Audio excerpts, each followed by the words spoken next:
It's my duty to please the booty. And Muzz got mad at me, the coach said, he goes, Jesus Christ, why don't you just work 2 nights? And I went, okay. Switch the car. Please never do that. Yep. So...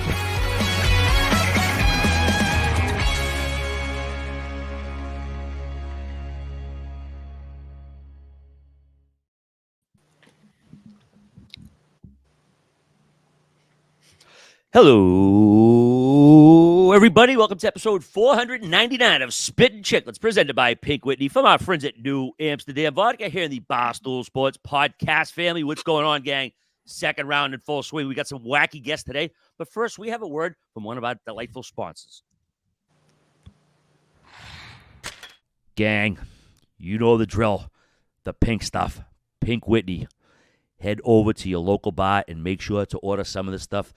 The birdie juice, you might have seen me have a couple of nips on one or two of those sandbaggers or Chiclets cup or whatever. It's exceptionally smooth. Great taste on vodka with notes of refreshing lemon. Pink Whitney is the #1 flavored vodka, I think, in the galaxy, I'm not mistaken. Listen, hit your local bar, maybe your local liquor store, grab some of the pink stuff. Summertime is here. It's the best time. On the rocks, maybe a little club soda. Oh, can't wait. The warm weather is coming. And now they have the 1.75 liter bottle. More of the Pink Whitney we know and love. Great for parties and sharing with friends. And, pool parties are going to be open 4th of July, all kinds of fun stuff. So take your shot with Pink Whitney. All right, what a start already. That a boy. Little Pink Whitney ad. Paul, we're going to go to you first. Paul, Mr. TNT, Biz Nasty, Bissonette. How we doing, my man? You've been grinding like a mofo lately. I'm good, other than fucking dodging Bruins fans in my DMs, telling them I'm a homer. I don't know anything. I hate the Bruins, and I'm being biased on the broadcast. Bruins fans might be the biggest fucking babies online. That's all I'm going to say until we get into things. G, that includes you.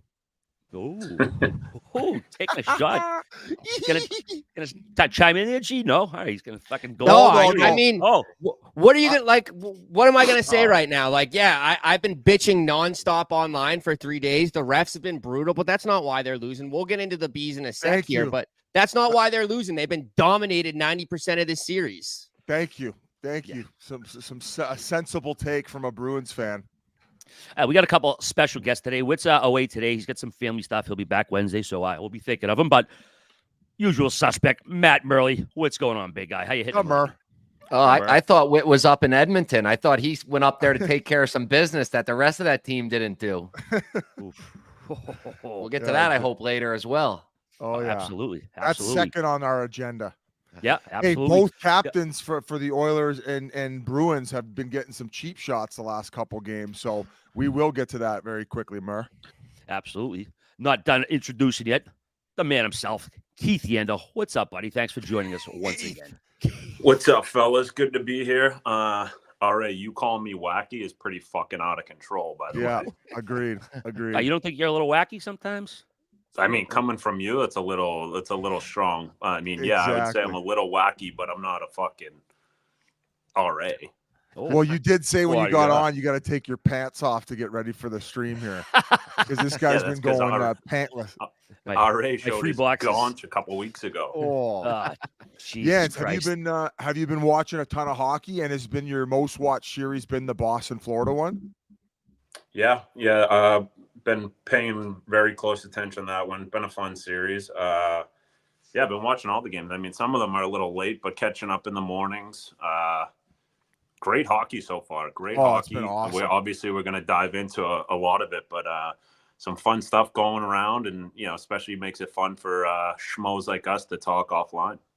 He liked the goal last night too. He liked the goalie interference goal. Like, what the fuck? Oh, wow. Yeah, surprisingly. Okay, well, all right, we're going to throw it back over to you to say whatever you got to say, but you got to tee this bad boy up because we got some drama in Bees land. Yeah, absolutely. I mean, we might as well jump right into game 4. We can get to the earlier stuff in the series. Huge controversy last night. Bees are up 2-1. Sam Bennett absolutely cross-checks Charlie Coyle into his own goalie. Everyone in the building, I think everyone on Twitter thought the goal was going to be reversed. They looked at it for a long time, and they let it stand. I don't understand it, Biz. I know you thought they should have reversed it as well. So now it's 2-2. Bruins are on a power play. I'm sorry, Bruins got a penalty. They didn't score on that, Florida, but it just changed the whole complexion of the game, whole complexion of the series. And I don't know. I don't get it. I mean, even Tim Peel, he reffed the league. He texted me last night. He's like, "What's up with that call?" This guy reffed in the league, and he didn't understand what's going on. So Tim Peel didn't like it either. All right. Okay. Yeah. Good to know. Yeah. Now, Jans, you have a strong opinion about it. The fact that you think it should have counted. Gee, what do you want? I just don't think it's changed the whole complexion of the series at all. I just think that's like they've been dominated from this series. After game 1, they played a great game. Games 2, games 3, games 4, they've been absolutely dominated. They don't deserve to be in this series right now. So I don't think, was that a big call in that game? Absolutely. Did it change that game? Yeah, it did a bit, but they were out. They had 18 shots to 42 shots, 14-2 in the third period. 4 minor penalties. They've been in the box the whole fucking series. They've been dominated. So I don't like how Bruins fans, they're coming at me. They're coming at everyone online saying, oh, like the whole series has changed now because of this one call. And it was a big call in the series. But at the same time, they have been dominated from start to finish in this series.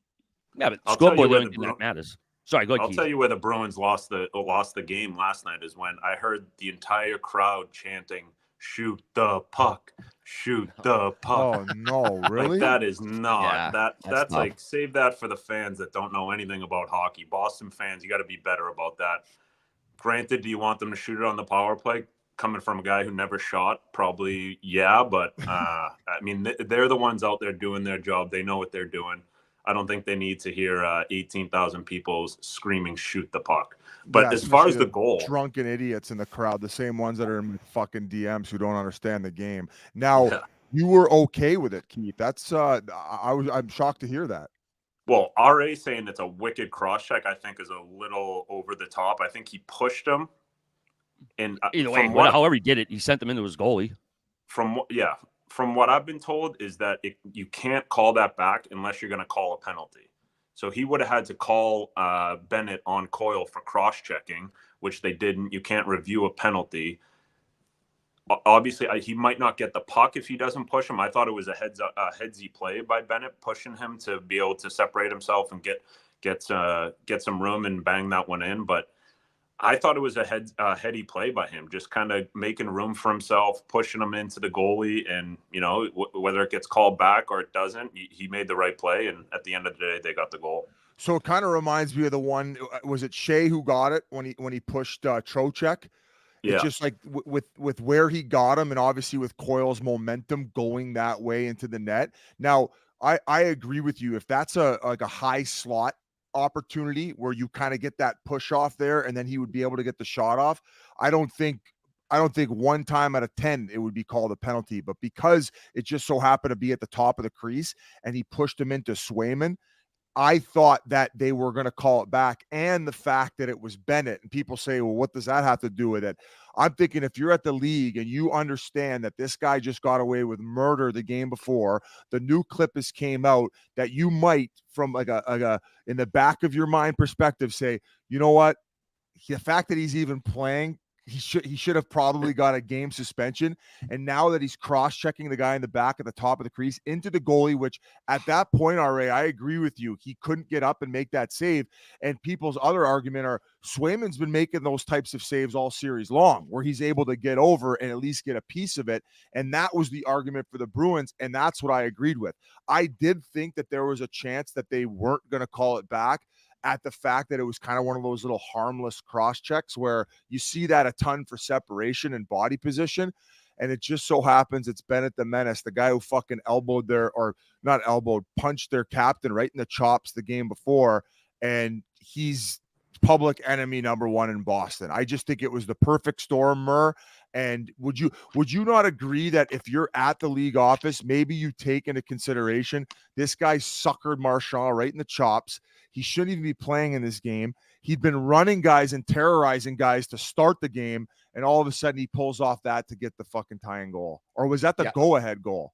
No, that was a tying goal. Tying That was a goal. tying I would goal. 100% be in the back of my head if I was there making the decisions. And I was shocked. I was live betting Florida. I was on Florida. I was betting Florida next goals. I jump up, go nuts, and then I see the replay, and I was like, oh, man, it's definitely coming back, because we've seen way smaller infractions, goals called back. all the time. So I was shocked they counted it, but I wasn't complaining. I was on Florida, so I was a happy camper. Monty was hot. He was hot to trot, RA. Yeah, I just one quick thing here, Biz. The explanation from the league. Video review supported the referee's call on the ice that the shove by Florida's Sam Bennett on Charlie Coyle and the subsequent contact with Jeremy Swayman did not prevent Swayman from playing his position in the crease prior to Bennett's goal. That was the league's take. Like, I don't agree with that. I don't agree with that.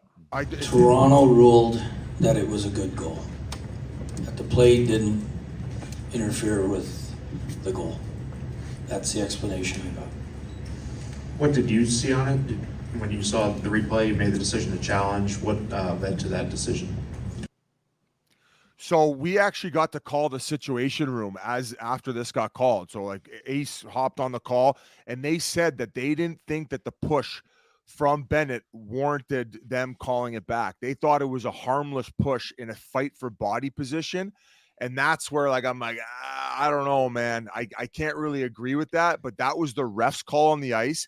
They watched it and agreed with it. And ultimately that's why they thought that didn't warrant for it to be called back. And then the fact that they get the penalty on top of that, all right, you said they didn't score, but complete momentum changer. Oh, yeah. Fans were pissed. The mojo in the building was gone. Were you there?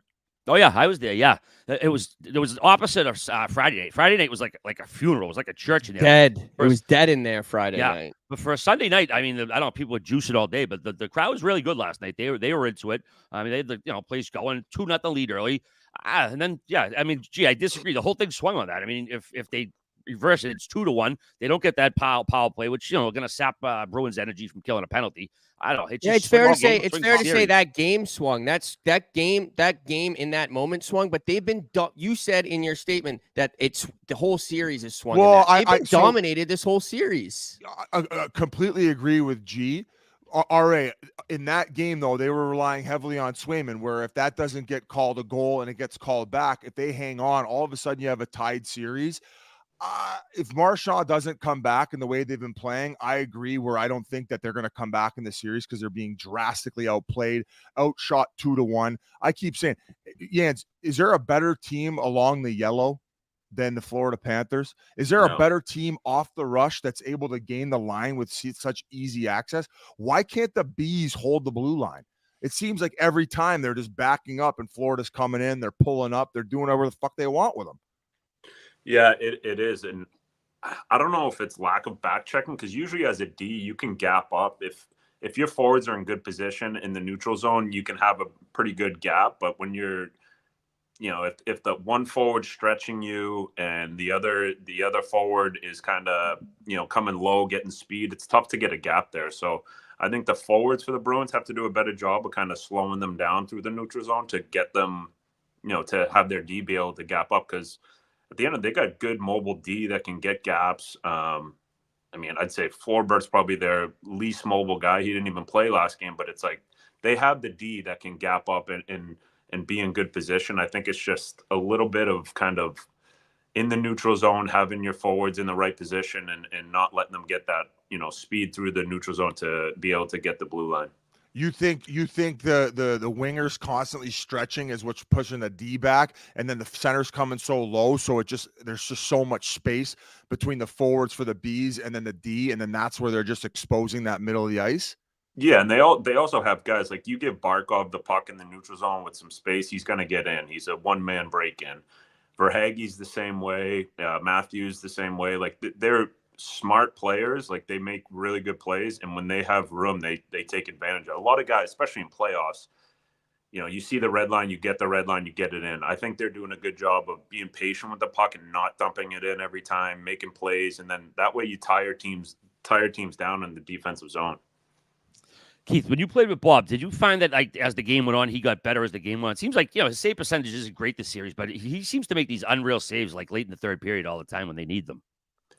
I'd say he's one of the best cardio goalies I ever played with. Him and probably, Mike Smith was like a machine, like jacked out of his mind, looked unreal.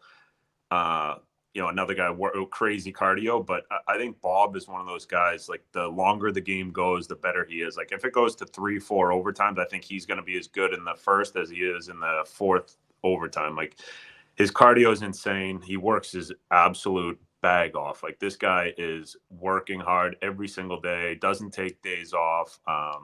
He's a specimen, and I think he's one of those guys, like, when he makes a save too, like a special save early in the game, whatever, his confidence goes through the roof.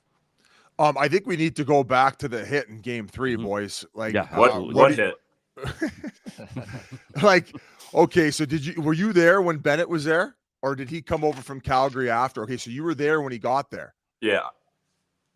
I mean, you've played with him. Like, he obviously knew what he was doing there. He came on after on TNT, and like, the guy should be a legitimate lawyer. He basically said he was bracing himself for contact because of his injury, but he said even normally he would have getting his hands up in order to somewhat of a reverse hit, but it just seems a little bit too perfect. He ends up getting him right on the button. Perfect because none of the refs could see it, because as he came over, it's almost like Marchand protected the ref ahead from even seeing it. And he did it so quick. When he came around with that right, he pops him right in the jaw. Do you believe that he knew what he was doing and that this should have been a game suspension? Mind you, this angle and that video that you just saw, those pictures, it hadn't came out until day of the game. I don't know if the league had seen this. We got this from a special Sportsnet camera, the one that Panger had behind his head for TNT. As the play is moving and Marchand goes to make contact with Bennett, it goes right in the way of the stanchion. So it legit stopped right perfectly where you couldn't see it. So it's like Bennett fucking set up the camera himself to get away with it, Ocean's 13 style, for fuck's sake. Shouldn't the league have access to all those cameras though? So, but that's what I'm saying is, if I'm sure at some point they did, or they could have dug for it. Maybe they didn't. And so they're like, oh, we don't have an angle good enough to say that he's guilty. But Army picked it up. I think most people, when even seeing it from the other side, could see exactly how it went down. But if they, in fact, did see the reverse angle and they don't call that, listen, do I think the guy should be chucked out of playoffs, Rafi Torres style? Absolutely not. And yeah, we were both on the team when that Hossa hit went down, and we can get into that. But I thought one game would have been justified where it just would have shut everybody up. And then obviously the guy who does it becomes the biggest factor in game 4. And then the league's probably like, my God, what the fuck are we dealing with? So do you think that he did that on purpose, Jans? Well, I heard it's Morgan, and Bennett now. He's the third lawyer in the Morgan and Morgans. But no, I don't think he did it on purpose. I think he was trying to brace, for impact. And if you go back to that picture, it looked like his shoulder kind of moved in, and then that's when his arm came, his right arm. Do I think, like, see the bottom? Yeah, it looks like his shoulder got hit, and then he comes through with. I don't think he meant to punch him in the face. Like, you got to be. Like, he's not Floyd Mayweather, Like, you're not. He wouldn't have. He would have ducked him if he was. Bennett's on the money team. Yeah, seriously, he's gonna be after this playoffs. How good he's playing. Gonna be getting all that money. No, but I definitely don't think he meant to do it on purpose. Obviously, he was bracing himself for the hit. Do I think he meant to hit him on the chin and knock him out? No. I don't know. It's just one of those plays where it's so fast. Like, how you see a guy come in last second. Like, you don't know what you're doing. You're bracing yourself for impact, and sometimes your face can get hit with a stick, an elbow. It's all reactionary. I think the same thing more about how I think about Marchand looking back at earlier in his career, where I'm like, there's just too many coincidences. You look at last year with the knives. I mean, you look there's a clip with Bunting as well, where I think he gets him in the back with a cross check, that he gets him in the back of the neck, where he just seems to find himself in these situations where he's putting other players in very compromising situations. And it just seems too fitting that when his right comes around, he gets him right on the button. And then after he does it, as he's going to the bench, he's looking around like, did I get busted? Urkel, So did I do that? Did I do that? And this is, and I'll say this till I'm blue in the face. That is nothing against Sam Bennett. He got away with it. He didn't get a game. I'm taking him on my team if I'm going for a Stanley Cup run. every day of the week, twice on Sundays. He is a gamer. He strikes fear into his opponents. Anytime he goes into a corner with a guy, they're thinking twice. They're not thinking as much about the puck and making a play as they are, am I going to get out of here alive and without fucking a broken jaw or a fucking a torn fucking a torn MCL or whatever it is, as far as he's going in there being a greaseball. Yeah, I mean, our detective Army is the one that broke it all and figured it out. And Army's one of the bigger rats that ever played. So Army knew it right away. He's like, I know he'd done that. He did it before. So I'm on the side of, yeah, he didn't go over there planning to do it. But when it happened, he's like, oh, I can give him a quick pop here. And he got it. He got away with it. And I don't know. I've consumed so much hockey and interviews and stuff. I don't know if it was you, Jans, last time you were on Chiclets, but I think it was you. And you talked about Bennett and how he's like a wild card out there. Like, you got to always be aware when he's on the ice because he might come run you from behind. Like, you don't know about that guy.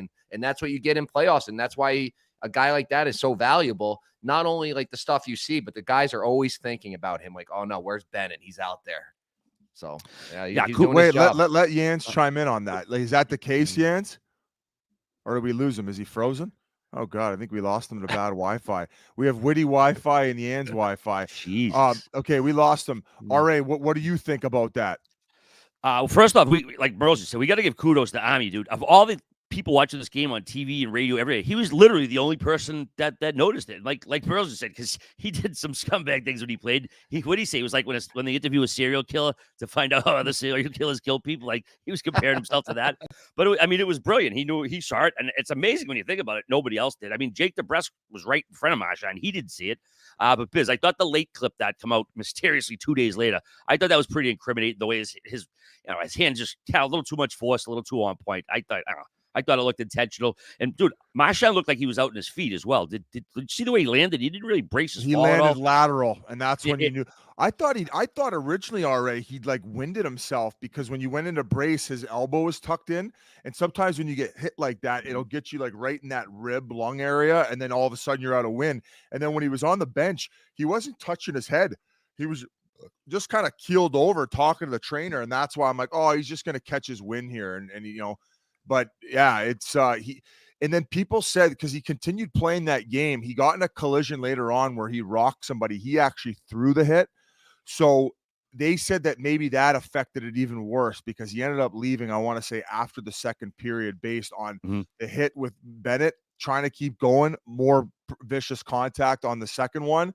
And then eventually it was probably just too much, and it just got to him where he was feeling nauseous and not himself. So just a tough loss for the Bees. Obviously, Marchand is a gamer. I don't think we'd seen the best of Brad Marchand in these playoffs. I think the best he'd played was in the first few games against the Toronto Maple Leafs in that series. So overall, though, going back to what you said, G, I just don't think Boston has it right now. I don't think their back end is playing well at all. McAvoy was a little bit better in Game 4, had a more physical impact, but they're just not moving it and playing as well defensively and shutting things down like the Florida D. Like, Florida has 6D going right now, like even to the point where, buddy, I'm so happy for him. Oliver Ekman-Larsson, they're all playing big, mean, strong. They're fresh because they're not having to rely on any of them playing 25, 26, 27 minutes, where I think every one of their D is in that 20 to 21 minute range. Some of them might be playing like 16, 17, but look at the Dallas Stars right now, right? They got that 6D in that Lundqvist. I forget his first name. How do you say his first name? Is it Nils? Yeah, Nils Lundqvist, where he's playing like 5 minutes. So they have to go 5D the whole game. And, those guys are playing 23, 24, 25 minutes, where I feel like the fucking Florida back end are like AI robots. You're getting 20 minutes out of all of them. They're all standing guys up. They're all physical. They all box out. They all win their fucking battles along the yellow, and they're just like indestructible. And they're as much as Biz, I couldn't agree more. As much as I don't think Boston's D is playing so bad, I just think, one, Boston's offense is playing fucking awful. But like you said, too, Florida's fucking defense is just bullying them. But the offense, I find the Bruins offense is the biggest problem so far. 14-2 shots in the third period. 1 goal from the center position this whole playoffs. Like, from out of the top 2 centers in Coyle and Zacha. That can't happen. And I of course, I went out before the playoffs in my playoff prediction, and I was like, they gave more offense than Bergeron and Krejci last year. That's going to be the X factor this playoffs. Of course, I'm wrong, but they need to provide more offense. And I hated to hear the Bees fans chanting "shoot the puck," but at some point, they have to start getting pucks on net. 14-2 shots in the third period, 18-42 shots. That can't happen. That can't happen in a playoff series. Yeah, Zacha's getting chewed up. This is probably the worst that he's looked, and Pasha might actually have a reasonable take for once, where this guy now, I think the last 25 games of the season, he was one of their best forwards. He was winning faceoffs, playing good defensively. The point production was normal. What's up, Keith? Guess who's back? I think that, we lost him again. He's gone Oh, again. Jesus. But anyway, Florida not great. Anything else from those games that you realize? I mean, the power play for the Panthers was unreal in game 3. 4 power play goals. And even in that game, as bad as they were playing through the first 2 periods, I want to say they finished with 8 shots. They were only down 1-0. And then the low ride high stick was what fucking did them in. And they got 2 units. Swayman. It's Swayman just keeps them in every single one of these games. And it's given us Bruins fans a false sense of reality that we can keep up with the Florida Panthers, because we can't. We can't. They're dominating us on every front of this game. It's embarrassing. So it's a complete mismatch. Going into game 5, do you guys put Allmark in? Or because Swayman's been the difference, you stick with Swayman's net. Swayman's net. Keep him. Yeah, that's the other thing. I mean, not that we had concerns about it before the season, but now you know he's that guy. He's legit. They can go trade Allmark this summer if they want, and they can do it confidently. And I want to go back to Lowry. That kid's been fantastic. They should put him on the top pairing if they haven't yet, because he's been a whirling dervish out there. Also, too, man, that I think that might have been the first mistake of the series, Biz, when he got that double minor penalty. I mean, he's been fucking dynamite. Oh yeah, no, I wasn't chirping him. I was. I know saying, that. That was such a big turning point where, once again, like last game, maybe they find a way to win it, right? I don't think that they necessarily dominated that much in game 1, 2. They just capitalized on their chances. And of course, they got the good goaltending. Whereas even in game 4, man, if that Bennett goal gets called back, there's still an opportunity to win that hockey game and have a big third period. They had a good third period in game 3 as well, right? They just stunk in the first 2 periods. I hated the way that they came out. Marchand asked Barkov, and then as well as Coyle asked Barkov. But after that, like, they didn't do anything to make Florida want to fight them. So to try to handle the business the way that they did with Pasa getting popped the game before, they just came out, they said no to the fights, and then they just tried all this east to west bullshit with Florida clogging up the middle, where they were just feeding into their transition going the other way. If you want to make a team pay, put it below the goal line and fucking run them through the fucking glass. And where the fuck is the bottom 6 for the Bruins been? The big bad Bruins bottom 6, all of them 6'2", 6'3", 6'5". Don't do fuck all. They're winning all, or they're losing all the wall battles too. So there's an element of toughness that's just not even running guys through the wall. It's fucking maybe winning some of those battles along the dasher, and they've been getting absolute worked. I think the lack of toughness that the Toronto Maple Leafs had actually gave us another false sense of reality that the Bruins are still this big bad Bruins team, because they had 120 hits against the Maple Leafs. Like, every night it was a battle, but again, the Florida Panthers are just a tougher, bigger battle. Big time. The fucking bees are looking like fugazis. Now, Jans, your Wi-Fi fucked up. We were asking you about Bennett and the element of fear that he puts into opponents. Yeah, sorry, I was borrowing Witt's internet. Okay, thanks. Yeah. No, he is, especially as a D. Like I've said it before, like if there are forwards who have, a little bit of a screw loose, and when you go back for a puck, like you think about it, especially in the playoffs, during series, like when he dumps the puck in, like you might be like, all right, I'll let him get this one. Or, if there's a scrum, he's coming in with the cross checks, like you're bracing yourself, you're not thinking about the play you're going to make. So there's that element that he brings. And, a lot of guys bring that element where, they got a little bit of a screw loose and they make it uncomfortable for the other team, and especially the other team's defense. And I think that just leads to more offensive zone time. Florida, I think, has been dominating the offensive zone time. just holding on to pucks too. Like they're not just getting it in and out. Like they're holding on to pucks, getting sustained pressure. I think I was out when you guys were talking about Swayman. Like he has been so good. I didn't realize he was this good. He is an amazing. Like they were talking about him for being the Team USA goalie, all that stuff. I was kind of shaking my head a little bit, but he is a legit superstar goalie. Like what he's done for that team, just keeping them somewhat in these games. I think Florida's been pretty dominant, but like for keeping them in these games, it is pretty special to watch him. Yeah, I agree. I also think the Leafs would have given the Florida Panthers more problems than the Bees have. So it's fucking bullshit. It's bullshit. We were robbed of a great series between the Leafs and Panthers with the fucking Bruins. Now, RA, I want to ask you as a Bees fan, how did you like the way that Monty discussed in post-game press conference about the goalie interference? Do you wish that he would have been more of an advocate and maybe been a little bit more vocal towards the league about fucking it up? Because the delusional idiot Bruins fans online, the same ones that are DMing me death threats because I was just telling them that they're getting fucking outworked, they seem to think that he needed to be like, fuck the league, we got fucked, but where he was a lot more calm and level-headed about it. Yeah, if he does yell and fucking scream, it makes no difference. They're not going to change anything, and it's going to cost them $25,000. I was fine with it. I mean, you could tell sometimes when you're that calm and kind of intense and steely, he conveyed that he was pissed off that way. I mean, yelling and screaming and getting fined, I don't know, it's not going to change anything. I thought he conveyed the same point the way he talked last night. And yeah. Every fan base got their peck of heads, but we certainly got a few here in Boston. But we do got to mention the Kachuk Pasta fight a little bit. We don't get too many fights in the playoff business, but two superstars going like that, like Pasta going over, asking his coach if he could scrap, and Matty leaning on the bench. I mean, that was fucking great drama the other night, that fight. Oh, it was incredible. This is a fan's angle of it, and it's actually cool because you can now it goes back to the Bennett thing. It's like you do shit and then maybe ask questions or deal with the consequences later, where that's kind of an unwritten rule. When the guy's down, you don't pop him. But fucking Florida Panthers are playing for keeps. They don't give a flying fuck. They're sending a message in that instance. And that's why I was just disgusted with the Bees' response.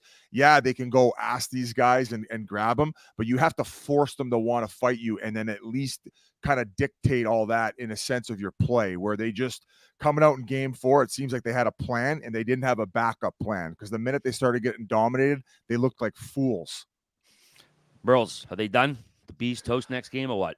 Yeah, I go back to Jans when he was on before. He said it. He goes, they shocked them that first game because they've been off. He goes, they're gonna roll them. They're gonna win the next 4 games. So yeah, I think this is done. It's a complete mismatch, and the only way the Bruins, they needed everything to go perfect. They needed everybody playing their best. It hasn't happened. Now you lose Marchand. It's the end of the road. Did you just say Jans is the one who said that? Yeah. I was asking. Was that on here or was that on a text? No, that was on text. I was thinking, I'm like, man, the Bruins might win this series. Jans is like, Panthers are going to rattle off 4 straight. You're looking like a genius right now, Keith, if you're not frozen still. Keith, $70 million. I am a genius. Dial up. You were that confident after watching game 1. Yeah, I thought I think I said it on this show, is all the goals that beat Bob that first game were absolute BBs. Like no one's stopping those. They were, going in just by his ear, like amazing goals. So I thought the team looked pretty good after a week off. I thought Bob looked good. And then, I thought obviously it's going to be a tough game to come back and play after a week off. And then I just thought it was just going to be a turn of the tides and the Panthers were going to take over, which they have. And I also think too, going back to the Bennett and the Kachuk thing, like I don't think Florida's afraid of, a guy getting suspended. I think they're so deep where they're like, hey, if a guy gets suspended, it strikes fear in the opponent's eyes. And, we got guys that can come in and out for a game. And, they've been doing it all year. Like they are the deepest team in the playoffs right now, if you ask me, first line through fourth line, and then even on the back end. So it's I think they have no fear of playing hard, playing a little bit over the line and trusting their team and what they've got. And another thing too is like they got Lamborghini and Nick Cousins on deck too, right? So if they lose one of those guys, or even if Bennett did get suspended, those guys are no slouch.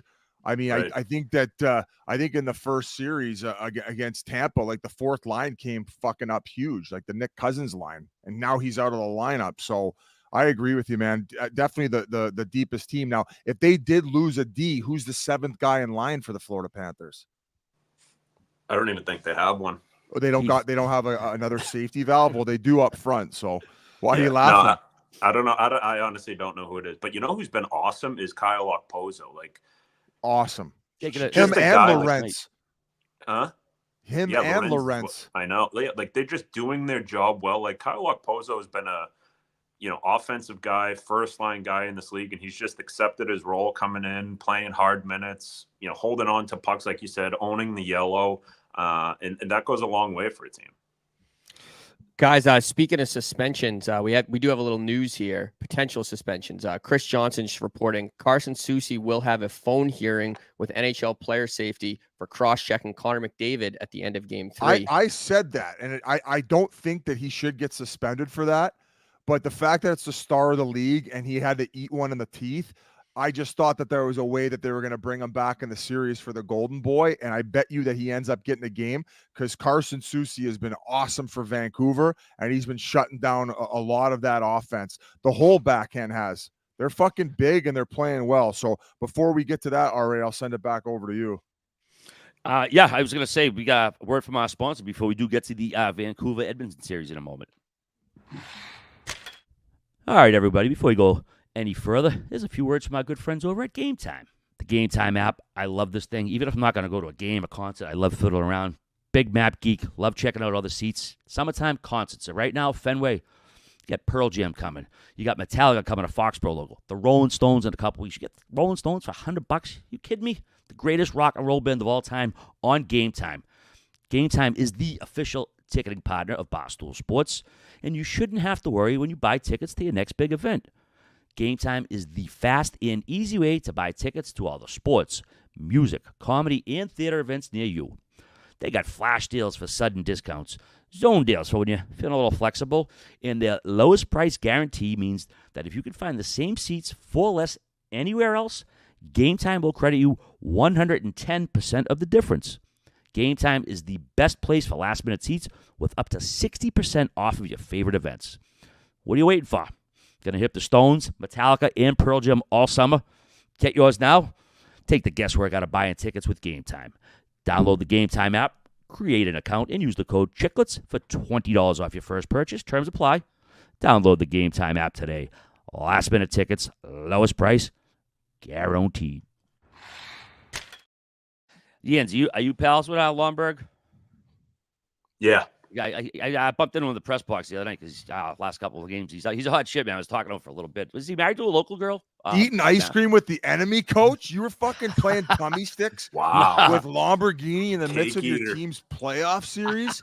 All right, this is bullshit. I'm a social guy, you know that. No, All hey, right, I what thought- were you saying? What were you good luck in the semis? No, we're grabbing a drink at the same time. We happened to be right by the little the machine, and then I said, "Hey, what's up, Brian?" He's like, "I know who you are." And he had a fucking sharp suit on. We were just shooting the breeze because I was like, "Dude, your name come up recently somewhere," and I was like, "I can't think of it." He's like, "Was it Antonio's? This great restaurant around the block?" And I guess his mother-in-law works there, so like his name come up recently because like they were kind of smiling. They said it was like the Lomberg fucked because every time we say his name on here, we say Lomberg fucked, and it was like I don't know if his mother-in-law or his aunt or something. She was kind of like, "Yeah, we know, we hear it on the show all the time." Hey, so he's a Boston kid, that Lomberg? No, he's Canadian, but his wife is from Mass. Oh, okay. Yeah. Good Yeah, to he's know. a- What's he's a he hot like, shit. Jans? Awesome, great guy. Just like one of those, like you when you were young, just happy to be at the rink every day. Like, he's. I think he had some trouble. I think he got kicked out of Maine. I could be wrong, but I think he had some trouble in school and like might have gotten some trouble in Calgary in the minor. So, like, he's one of those guys. Like, he is just thankful to be in the NHL every day. He's earned his stripes. Amazing teammate. Like, one of those guys, like he's a small guy. He's probably 5'10", but would fight anyone in the league for his teammates. Just the all-time great teammate, fun guy to be around, and I think he's got 2 little kids now too. So he's growing up and becoming a man in front of us. right before our eyes. I guess the only other thing we didn't mention about that series between Boston and Florida was Paul Maurice's press conferences after. He is so fucking good, man, at deflecting. He was like talking to the Boston media, like, did you see the post-game presser that they put on TNT, Mur? Yeah, I saw the one clip where he was just like, I saw it. It looked fine. Like he's the way he says it's unbelievable. You can't not been around a love the long guy. time. I fell in love with the guy last year during that run with some of his press conferences. He's so well spoken. Do you remember the one? I think it was maybe when they lost at the end of the year. It was incredible. Had me in like tears watching it. Yeah, you want to run through a brick wall for him, Yeah. and or anyway. RA, go ahead. Wasn't he like 28 when he started coaching the NHL? I think he was still in his 20s when he got his first gig, if I'm not mistaken. But Biz, Vancouver up 2-1 after 3 games. No surprise here. They could be up 3-0 just as easily. But we'll start with game 1. Just an epic collapse by Edmonton. 4-1 lead, choked it away, lose 5-4 in OT. And how about Talk at the end? He almost broke that fan's hand when he fucking high-fived him. Yeah, he's in a cast now. Yeah, overall, boys, like I don't know where we begin. How awesome that Vancouver's played. They look deep. They've adjusted on the power play and the penalty kill, but overall, to me, guys, the Oilers might be frauds here. Like they want to either blame goaltending or depth scoring, and the fact right now they're having to lean on the big boys, not only in game 2 just to get that win where each of them had to have 4 points in order to do so, but then again in game 3 where these guys can't play 28, 29 minutes a game.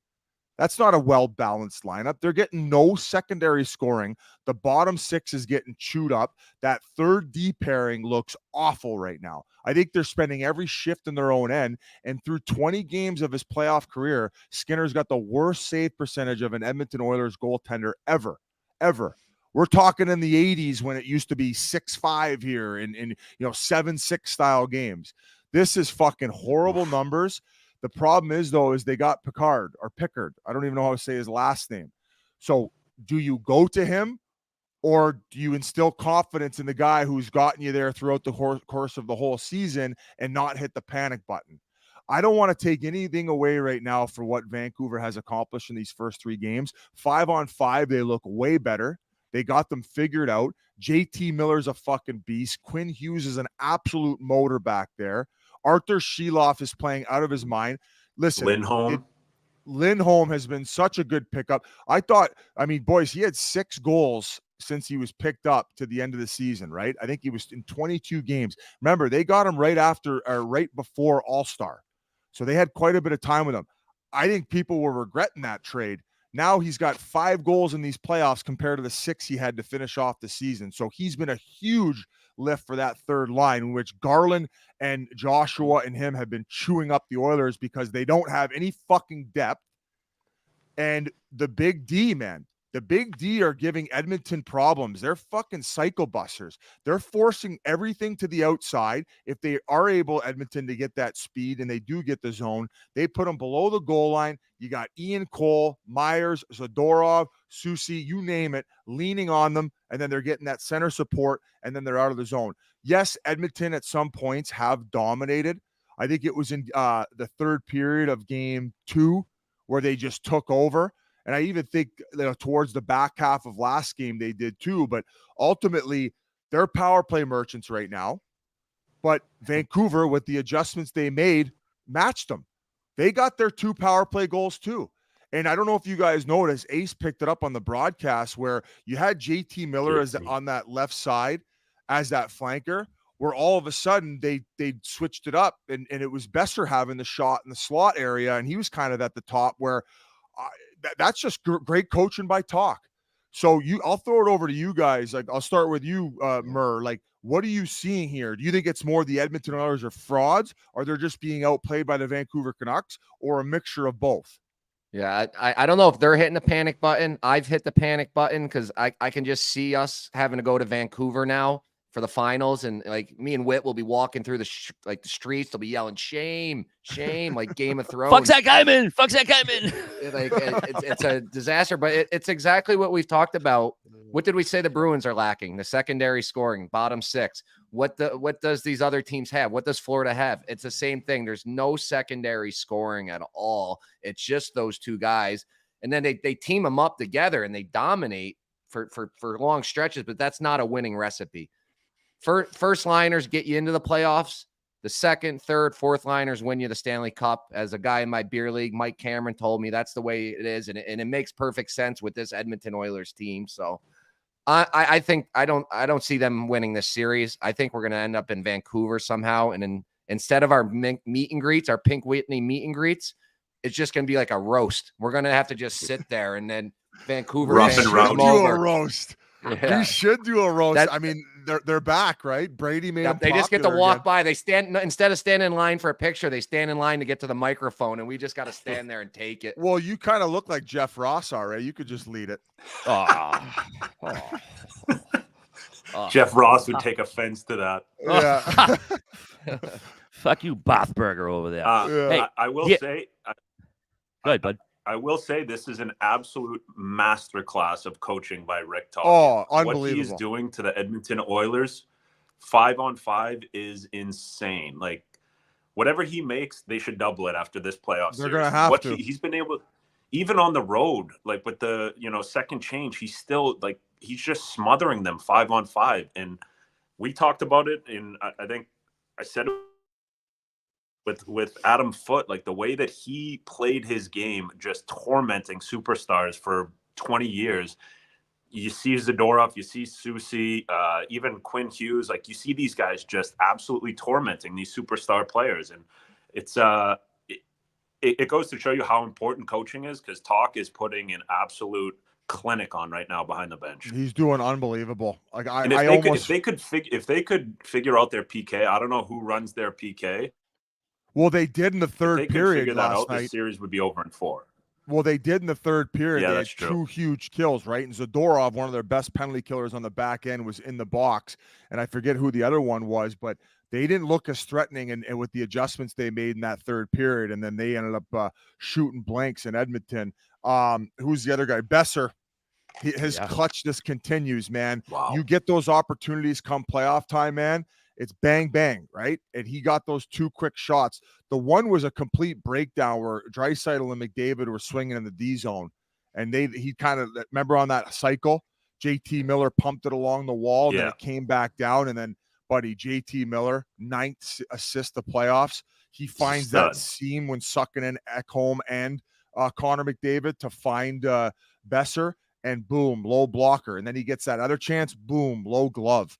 And that's what you need this time of year. Timely scoring from these clutch guys like Besser. He doesn't really add a ton to the other areas of the game. I think he's a solid player, but when he's coming through in the clutch, when he's getting those opportunities, he's as good as anyone, man. He kind of reminds me of like a Toffoli, just where he's like that opportunistic, maybe not the fastest of feet out there, but just finds those little pockets. And like even on the one where Fogle, brutal turnover, just a soft little play to the inside, and we'll get to him after. But Besser, not like busting his ass to get back, where he's in and behind the D, where he's just waiting for that turnover, and then I got it, boom, low glove. Yeah. But it's not even the fact that the bottom 6 for the Oilers are all those other role guys aren't scoring. Like, what the fuck is that little flu play backhand sauce in the middle when you get it? You don't see Vancouver making plays like that. They make hard plays along the wall. They all try to play like McDavid and Draisaitl, but they're a bunch of bums like I was, and they don't understand their role. So all of a sudden, that guy's costing that game where they're not even getting offense. Where the fuck's McLeod? Where's Fogle? Kane hasn't been that much of a difference. Zadorov challenged Kane, and Kane didn't oblige, and then he throws him into the bench. Now's Kane's opportunity to step up. I think that he needs to accept the fight with Zadorov and get him in the box and away from McDavid and Draisaitl for at least 5 minutes. Try to suck him into getting a 10 too while you're at it. Biz, I don't know if you remember it, but before that turnover with Fogle, he had the puck in the neutral zone and held on to it. He had guys on the far side, held on to it at the blue line, and then dumped it basically when he got over the blue line. But his other 2 forwards had to stop because they had to wait for him. Dumps it in. He's by himself. They break it out with ease because it's a one-man forecheck. You're not setting up your line mates to have good opportunity with a good forecheck. He does that, they come down, and then he turns it over again, and bing, bang, boom, how you darn. No, that's a great point. For some of you who are watching who are confused, like especially for me as a bottom line guy, like you want to get on the forecheck. Not oftentimes you're holding on to it to make a play, but if you do, and you do get over the blue line, by that time, if those guys are fucking have to wait up at the blue on the other side of the ice, if you chip it in, you have to be the one going, because those guys had to stop up and wait for you. So you have no momentum. You can't get on the forecheck. And like you said, it's easy back going the other way. So just not understanding your role and understanding that you need to create momentum if you're not doing anything else, in which they aren't right now. Other than that, boys, I don't know if there's anything else to talk about with Vancouver. I thought that the two guys who came in the lineup, is it Arca? How do you say the kid's name? They had that Lidstrom and then Arca come in. The two big forwards for the Vancouver Canucks. I know Hoglander had to come out, and I think DiGiuseppe was out with illness. So I don't think that Talk was pleased with Hoglander's game, and that was a big reason that he was taken out of the lineup. Am I going crazy here? Am I getting this wrong? Was that the game before? Were you guys sleeping? I don't know. No, Armand played the last game. Armand. I thought it was like Arca. He's Like, what a is Swede, going on here? Merles. Sweet, He's a Swede, Merles. Sweet. Niels Ullman. Ullman. Excuse me. When you see that little circle above the A, you go, Hey, Biz, have Biz and Merles, have you guys seen? I feel like every team's power play, and I could be wrong. I just texted G to look it up. I feel like every team's power play is over 25%. Right now, yeah. I mean, you got to have good special teams if you make it this far. Crazy, but like it used to be, if you were 18%, especially in playoffs, 15, 18% was good. Now, like 25, 26. It's you would know this. How much the power you think play it's matters. like two things have changed. Like the breakout now is different, and then now everybody does that 1-3-1. Which one do you think has like the bigger effect on it? What do you think? Now, like the breakout used to be hard. The breakout used to be hard to get in, and now because everyone like used to dump it like meatheads. Yeah, and there's only one team converting under 20%, 25%. Carolina Hurricanes. Yeah, they're one for the century this series against the Rangers. No, I mean we know how. But I think the biggest thing is. Oh no, go ahead, buddy. Go ahead. The Wi-Fi. I think the biggest thing, Merles. I know. I think the biggest thing is the break-ins when you can get the puck in, and I noticed it the most when I played here in Florida with Barkey. When you'd give him the draw pass, he would get in at ease, and that saves you 20 seconds, 30 seconds. Because back in the day, when you dump it in, it gets mucked around for a bit. It might get sent down. But when you can have a guy, especially with a pass, you can have the guy get in and you're set up in 7 seconds. It's a huge advantage. So, Jans, you were a power play guy. At what point did they start changing that breakout? Because you see that a lot. You see it especially with teams like Edmonton and Colorado, where you have guys with like McKinnon and McCarr who are just so fast, where essentially the first layer comes up with the puck, that backs off the forwards and D, and then they just basically throw it back a zone or two, and then those guys hit their stride with the puck, with those guys already backed off for easy zone entry. When did that come about? Was that like a Detroit Red Wings thing? When did you start adapting that? I remember Wayne introducing it to us in Phoenix, and I remember a practice specifically. We were doing it at the ice den. And he's like, we're going to have a guy come late. And it was kind of like, what are we doing here? And he's like, Jens, just come up and drop the puck back. And I couldn't figure it out. Like, I'm like, what is going on? Like, now it's, I was doing it with my Bantam players. I don't even think we did that. It was more. Yeah. No, it's the way to do it, because you're stretching the zone. You're stretching the offensive guys, the defensive group. You're stretching them back so they can't get gapped up. And then you're also getting some speed to have guys come in the flanks and get into the zone. So if you're coming flying up through the middle, like McKinnon, McDavid, Barkov, like they can just kick it out or keep it themselves, and you're set up right away. Yeah. I think the Buffalo Sabres created it. Like when we had Conley on. Yeah, right. They haven't seen fucking playoffs since Christ was a Cowboy. Well, that's what it was. It was back after that lockout. They used to bring it up and throw it back to that Afinogenov. And then Afinogenov would weasel his way through. Like Conley's adamant that they started. Don't fucking tell me Lindy Ruff created that breakout. I'll fucking Ruff. lose my mind. Ruffles. You see, he got a new assistant coach today, Lindy Ruff. They brought up Who? Seth Appert. Seth Appert, he was in Rochester Americans. And Oh. he's a good buddy of mine. He was the RPI head coach when Monty was the assistant here at RPI. So, Merles, Good- I good- heard he was good bringing grab in for Mike Buffalo. Keenan. Yeah. Merles, I I know you're heard not too. Butch Goring was getting called in to be his Oh. assistant. Oh yeah, that's right. PP specialist. I know you're not too confident with Edmonton right now, Merles. What do they need to do to stay in the series to potentially win it? Like, what do they got to mix up here? Like Skinner, they start They him. need to purchase a time machine. They need to go back to the deadline and get a goalie.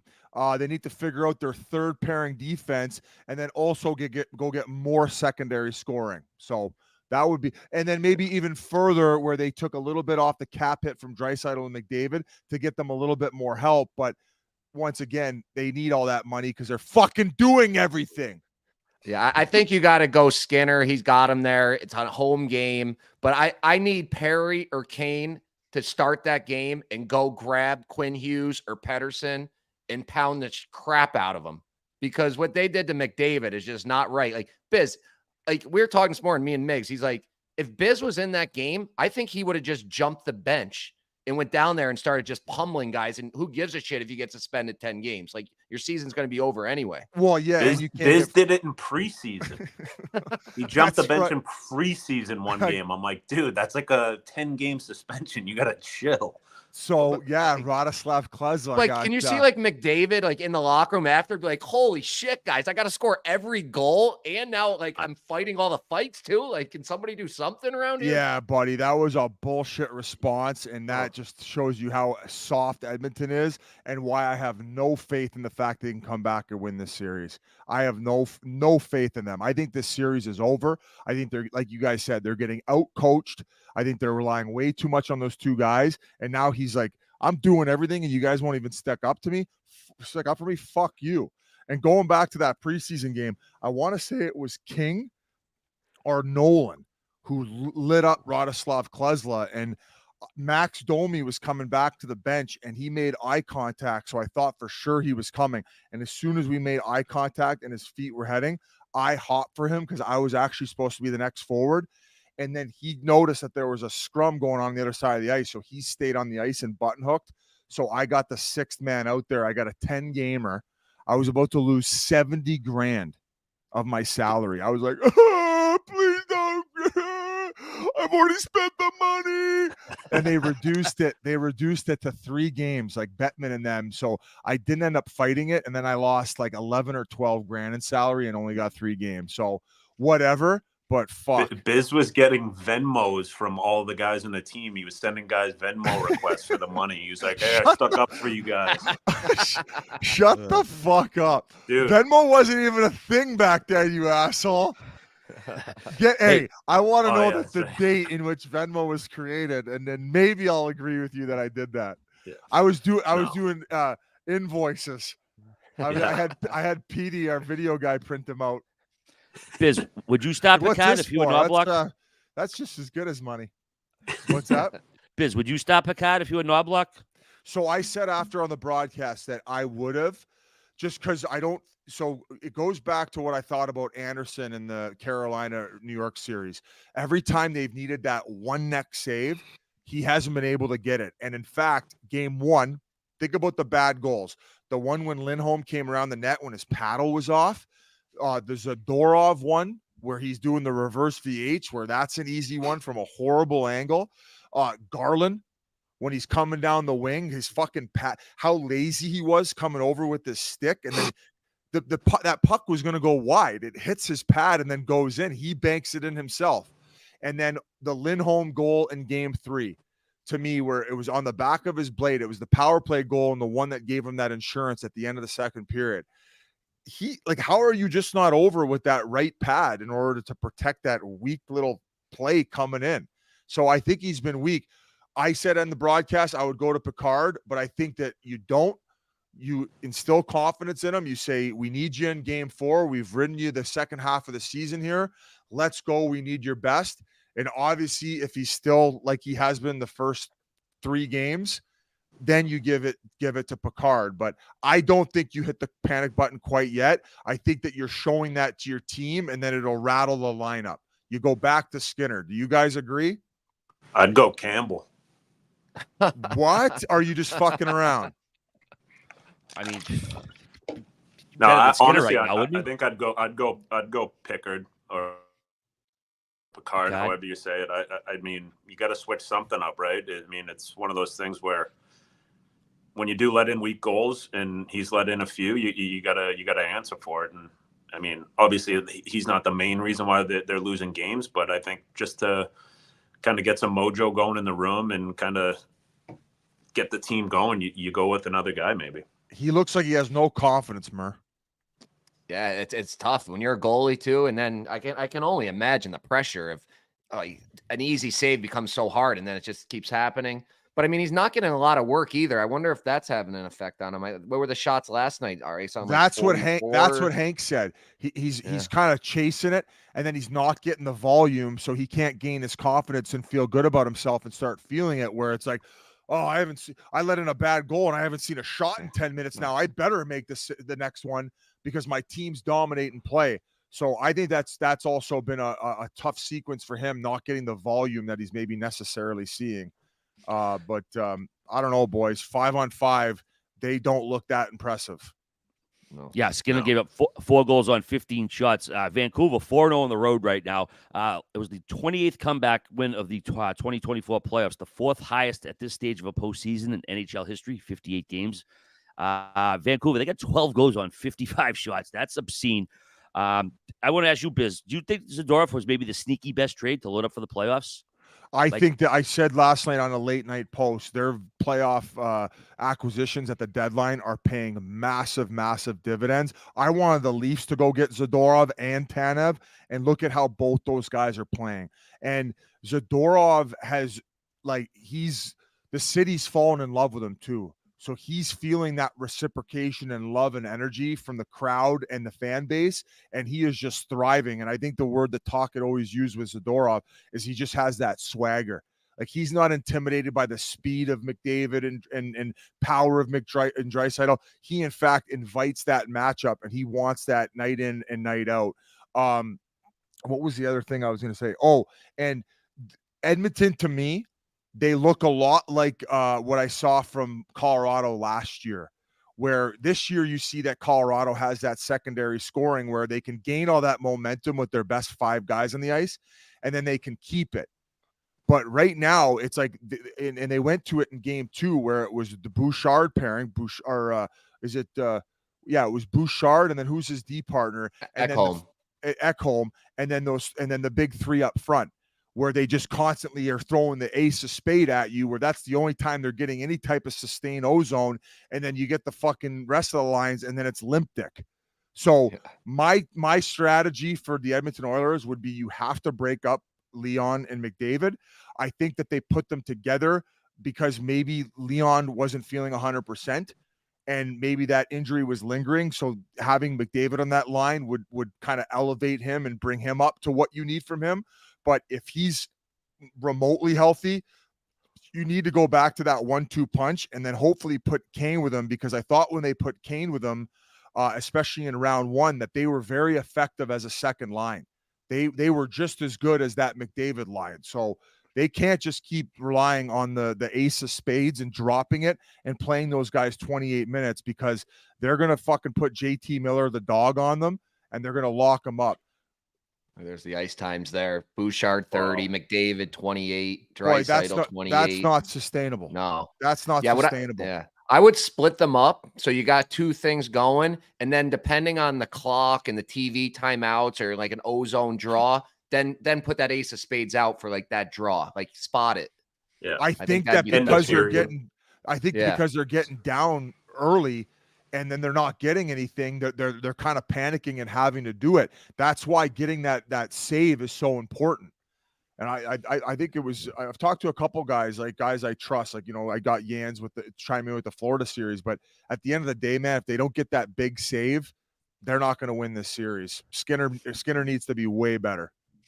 I'd throw Picard in, man, just because, I mean, Skinner's been that bad. I mean, his first playoff experience was the other night when they put him in for relief, but 32 years old. I mean, it's, a bit of a journeyman, 904 save percentage, 293 GAA. I mean, those aren't too shabby numbers for a fucking journeyman, man. Probably better than what you've been getting anyways. Tocchet did say about the high five. He said he felt sorry for the fan he aggressively high-fived. And then the mother chimed in on Twitter. She said, "Oh, that was my son. His dad had those seats. He was wearing the jersey. He was fine. Don't worry about it. So they're going to be sitting there tonight." So I thought it was pretty funny. She chimed in on Twitter. So Talk felt bad. But all right, before we get to the next series, here's a word from our sponsor. All right, everyone, before we go any further, here's a few words from our friends over at Verizon. With Verizon's fast, reliable network, you can stream playoff games on the go or at home and keep up with all the action. Verizon has you covered during the playoffs, whether it's hoops, pucks, baseball, whatever. Well, if you're going to stay up late and work like I'm going to tonight, I need the internet full speed, boom. Verizon can't get any better than that. Plus, Verizon makes it easy to save on streaming the Stanley Cup Playoffs. For a limited time, they're offering a great deal on the Disney bundle, which includes Disney Plus, Hulu, and ESPN Plus. Oh, what a bargain. You can stream select Stanley Cup Playoff games, including every game of the Stanley Cup Final on ESPN Plus. Visit Verizon.com/Barstool to learn more. Alrighty.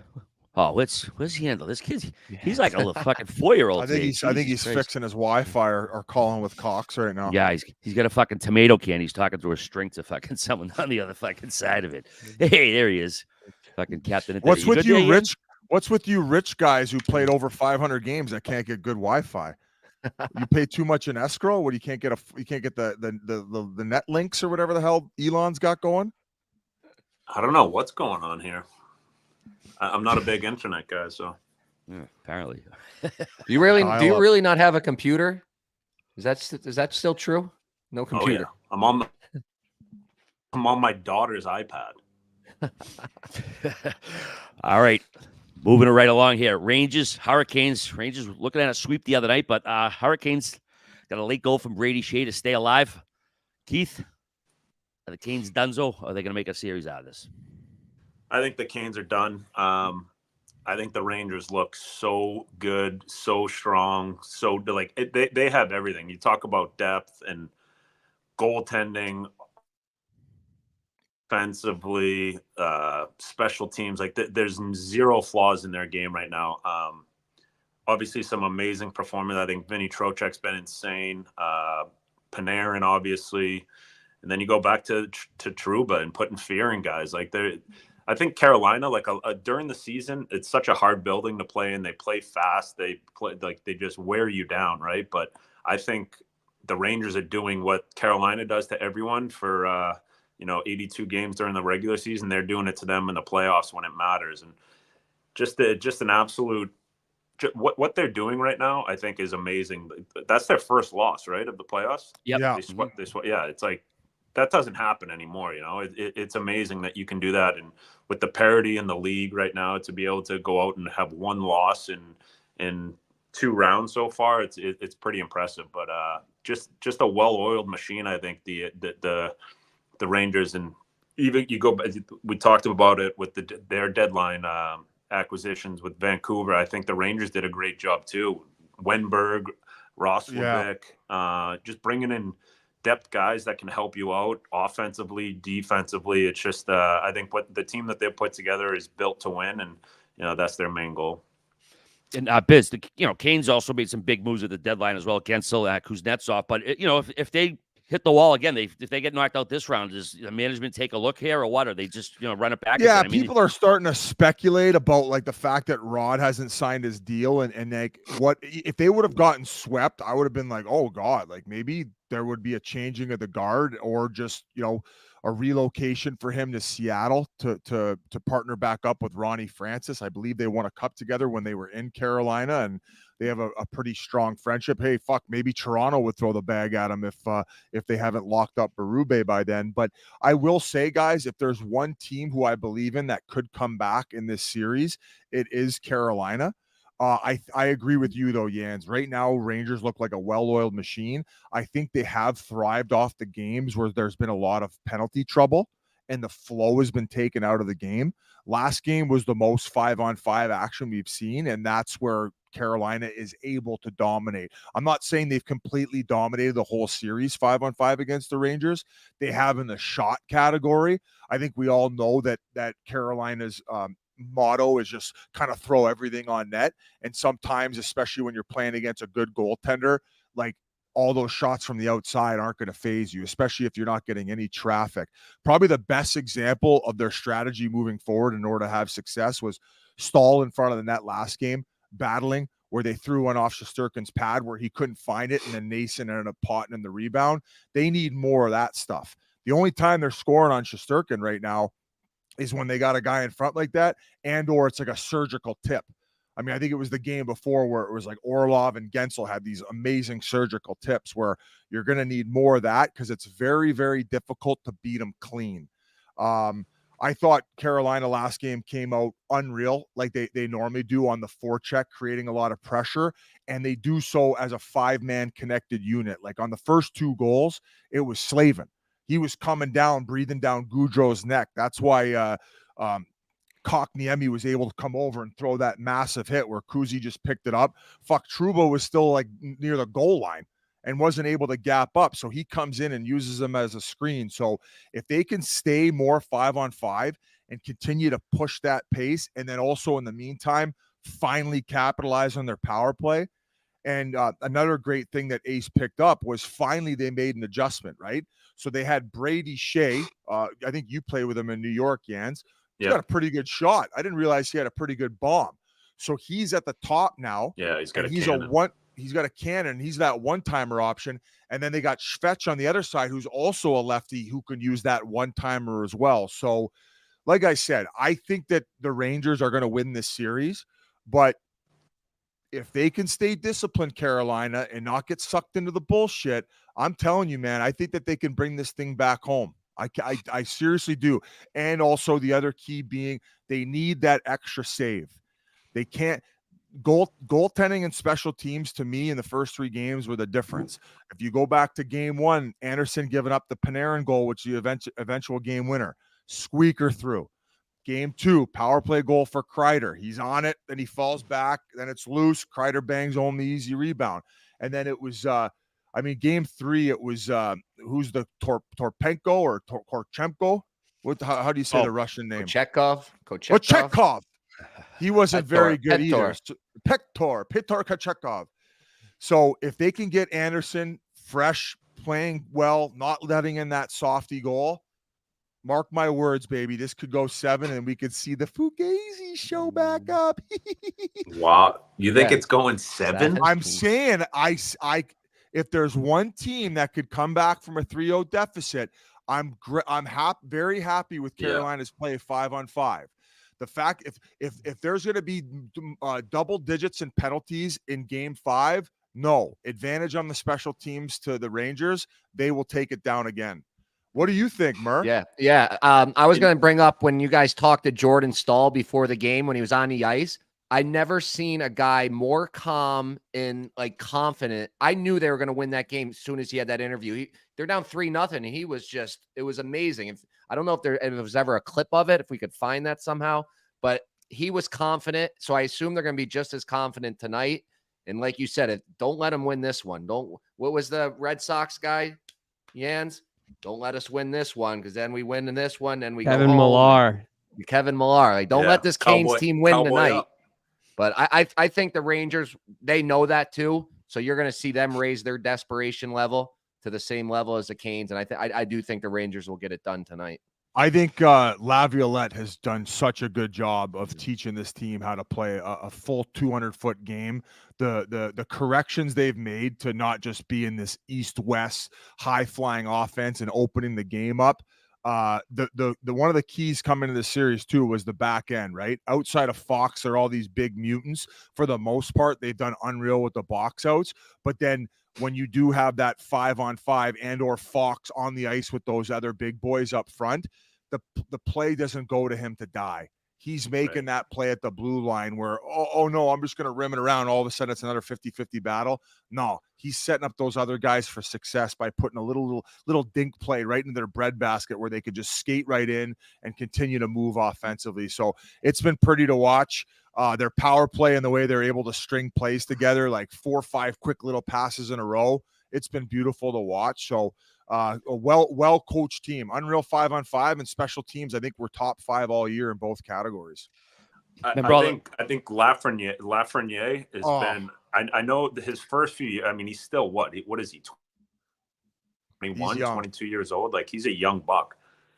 In his first few years, like, they were down on him a little bit, but he had to earn his stripes. He played some fourth line, he played third line, and then this playoffs, he's getting an opportunity with Trocheck and Panarin. Like, he's going to find his way. Obviously, he's got the skill. I think he has the confidence to, really elevate his game, and he's done that. And you see it, like the goal that he had the other night when Anderson kind of overplayed his post, and he just such a heads-up play, just banking it in off of him. Like, he means to do that. There's not a lot of guys in the league that are that heads up. I think he was on his backhand too. I could be wrong, but just a smart player, and glad to see him shining and living up to that first overall expectation. There was another bad one that Anderson gave up. That was the one that I was thinking of. So, yeah, we'll see, boys. I don't really have much else on that series. Is there anything else we forgot, RA? I just want to goof on Donkey fans who called Peter Laviolette a retread when they hired him last year. Like, I mean, guy's been 3 Stanley Cups, won one of them. I mean, there are retread coaches in the league. Peter Laviolette's not one of them. Shesterkin, we got to give him a shout out. 7-1, 225 goals against, 927 save percentage. Probably in the running for the Conn Smythe right now. Panarin, all 4 of his goals so far, game winners so far in the playoffs. So a couple of little tidbits for you. But yeah, I don't think the Kings. I don't know, man. I don't think they went 4 in a row with this Rangers squad. They're going to be tough. But Igor, I don't think he's going to be beatable next game. I don't know. He's been fucking. That was last game was the first game he gave up more than 3 goals. I think in 30 games. 30 games in a row he'd gone without giving up more than 3 goals. You know who's got the record, or not the record? I think he had the record. His partner Jonathan Quick. He had 32 games with 3 or less goals getting scored on him. Obviously, in his LA days when he was just fucking ridiculous. Played out of his mind. Conn Smythe, not a big deal. Not a big deal. And I think Igor at home has only let up more than 2 goals once in the last 40 games or something crazy too. So he's back at home. They're going to be Igor. Oh, gets him going. Yeah. He says he wants to cry every time they do it. He gets so emotional. Hey, Jens, when did Shea become a silver fox? I noticed the gray last couple times he came out. I know it's his only flaw. He's the perfect human being, and then he's just got a little bit of gray. But of course, it looks good on him. He's got the George Clooney look going. He's an absolute stud muffin. But yeah, his only flaw. Have you ever had your name chanted at the Garden, Keith? No, not in a positive way. My name? No, I think there's been like 6 guys ever. Oh, okay, it's 6. Well, I didn't know. You're kind of a fan favorite. Maybe thought you'd done enough at the casino night to get some of the fans cheering for you in the alumni boxes. Anyway, all right. Do you have any nuggets left from the series or anything to wrap up on? You mentioned Canes. That was their first power play goal of the series. They were 0 for 16, so see if that wakes them up a little bit. But we do have one more series to get to. What do you got, Mur? Mur's got. I was gonna give a little pick for tonight. A little hidden pick is Vinny Trocheck over 2.5 shots. It's been a golden goose all playoffs. Last game it didn't hit, but back at home, that's a nice little, and it's a good guy to root for. We all like Trocheck. We love the way he's playing. Over 2.5 shots. Get on that. All right, getting on it. We do have Dallas, Colorado to get to. We're going to bring on John Michael Liles in a little bit. But first, a word from our sponsor. All right, before we go any further, here's a few words from our friends at NetSuite. All right, quick math. The less your business spends on operations, on multiple systems, on delivering your product or service, the more margin you have and the more money you keep. NetSuite is the #1 cloud financial system, bringing accounting, financial management, inventory, HR into one platform and one source of truth. With NetSuite, you reduce IT costs because NetSuite lives in the cloud with no hardware required, accessed from anywhere. You cut the cost of maintaining multiple systems because you've got one unified business management suite. You improve efficiency by bringing all your major business processes into one platform, slashing manual tasks and errors. Over 37,000 companies have already made the move. So do the math. See how you'll profit with NetSuite. By popular demand, NetSuite has extended its one-of-a-kind flexible financing program for a few more weeks. Head to netsuite.com/chiclets.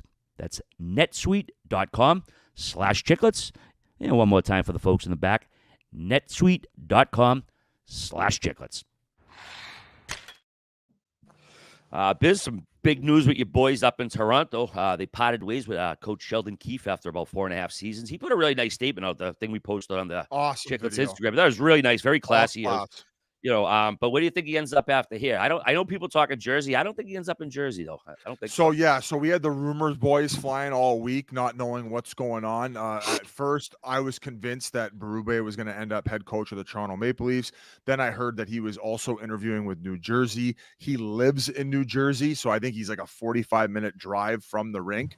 So it started making a lot of sense. Then I've since heard that Keith has gone down and interviewed with New Jersey. Maybe the money that they would have to pay Berube would be a little bit too much, whereas Toronto has kind of unlimited money and resources in order to throw the bag at him. So it's still up in the air. From what I'm reading and hearing, and I'm not the insider, it seems like he will end up in New Jersey, which is a good thing because I wanted Berube as head coach for the Toronto Maple Leafs. So I don't know if New Jersey was being used to kind of get that number up on Toronto, which maybe he is using that as leverage. But ultimately, guys, I think he's a great coach. I knew that he was going to land on his feet. I think he got the short end of the stick in a sense of if you don't have a well-balanced lineup and you have all that money being thrown at 4 guys and they're not producing at the rate that they have to in order for them to win, you can't have success. So he took responsibility as coach for not getting them over the hump. I thought that from the overall perspective, he dealt really well and was very respectful with the media in Toronto. Sometimes, it did look like he was getting frustrated by some of the repetitive questions and having to be in the limelight constantly, but who the fuck wouldn't, right? So I wish him all the best. I would love to get him on at some point to talk about his time in Toronto as a Leafs fan. And I wish him all the success in the world. It seems as if, though, there was also rumors that Shanny was going to be let go because they no longer wanted that president position, and it would be a situation where Tree Living would have to report to the new CEO. I have no idea what this guy's name is who took over, but it seems as if, though, for now, Shanny's going to stick on board. And in his press conference, when they talked about all that and basically summarizing what has happened over the last few years, he really stressed continuing to be patient and not rushing, some of these guys where they at in their careers, where he still thinks that if you believe in them, they could maybe find their playoff game and get over the hump. My assumption is he's referencing Marner and still believes in him. I think that maybe that's kind of playing it safe in a sense if he doesn't want to move his no move clause and he does spend the next year there, that there is a possibility that Berube and or whoever the new coach is able to get through to him from a play perspective about maybe how to dig in and find a way to make an impact in a hockey game come playoff time, even if it's not just on the score sheet. I think that kind of is what, as a fan, and what I'm trying to stress is that if you're going to continue to want Marner on your team, even if it's at making 11 and or looking towards the future at what he's going to want, like 12 and a half, it's just not what you're going to be able to show up with. You have to produce more than that. Now, once again, I think that his comments were just playing it safe in a sense if he does spend the next year there. I think that something does need to change, and I think they will address getting rid of one of those guys, if not hopefully getting off of Tavares. Do we want to roll this as to his comments? Let's listen to what he has to say. There's a time where you look at the age and the development of players and you talk about patience. And then there comes a time where you see certain patterns and trends repeat themselves. Without getting specific, I've said earlier, it's not our intention here today to single any one individual out or any one small group of this team out. We're talking about the whole team. What we are saying is that it has certainly become evident that we have to assess all of those things and assess whether or not we have to make some very difficult decisions this summer to make the team better. There's a time. So once again, I think we all know that he's talking about Marner, because I've had no issue with William Nylander's production, especially over the last couple of years when he has been available in playoffs. I think it sucks what happened to Matthews, but at least when Matthews was fully healthy, and even when he wasn't fully healthy, like Game 7, he was more of an impact than Marner was, and he was still fucking banged up. So I think that they need to move on from Marner, and hopefully that he's going to move his no move clause. For those Leafs fans who are in the chat or who watch our podcast, I think that you always need a good roundtable. Shanny's obviously been there before and done that as a player. I don't think it's a bad idea to have him to consult and to be part of that roundtable to make decisions moving forward. Some of you will disagree because he's been there so long and nothing's changed. I think we see what happens this offseason, see what moves are made, see if they can improve moving forward. And then if not, then maybe you can keep bitching, and then they will no longer need that president position, and or they move on to someone else. So how do you guys feel about it, Jans? Do you think if they were going to fire Shanny, then they would have had him do that press conference, or do you still think I don't know. There was rumors beforehand where I think Elliot Friedman had reported that conversations had been taking place, and he got that information from the inside, that they were thinking about the possibility of moving on from that role in general. It's like, why can't the GM just report to the CEO, and can that GM, along with the guys that he hires in his roundtable, make the same decisions, if not better ones, moving forward? Because Shanny's obviously been involved with them for the last 8 to 10 years. I think he's had the job for maybe 8 years already. I don't know if that's the exact number. Maybe he is in the double digits. I like Shanny. And like I said, you always want experienced guys who have been there and done that, especially as players who know what it takes to win and know what type of personnel in the locker room works and fits. You need to have a good roundtable. So I have no problem. Like, I like him and I want him to keep his job. I was just going based off of what reports were. And yes, the fact that he did that press conference, I think that he is at least sticking on board for this next upcoming year to find out what the resolution is in order to get this team over the hump. But the good news is, man, most teams don't have a guy like Matthews and Nylander locked in, and that's a good problem to have. They got Marner one more year. If he doesn't waive his no move clause, the only thing that sucks is you're eventually going to part ways with him and not get any assets in return. If you can somehow get a D and a utility player, and in return, and for the same amount of money, where you're getting two guys and you could spread that throughout the lineup, and you can get rid of Marner, where you already have that type of high offense where that's really all he does. That to me is the perfect resolution, especially with Tavares going into his last year. I also have no issue with JT. I think we just all agree he makes way too much money. He's a $3 million player at max right now.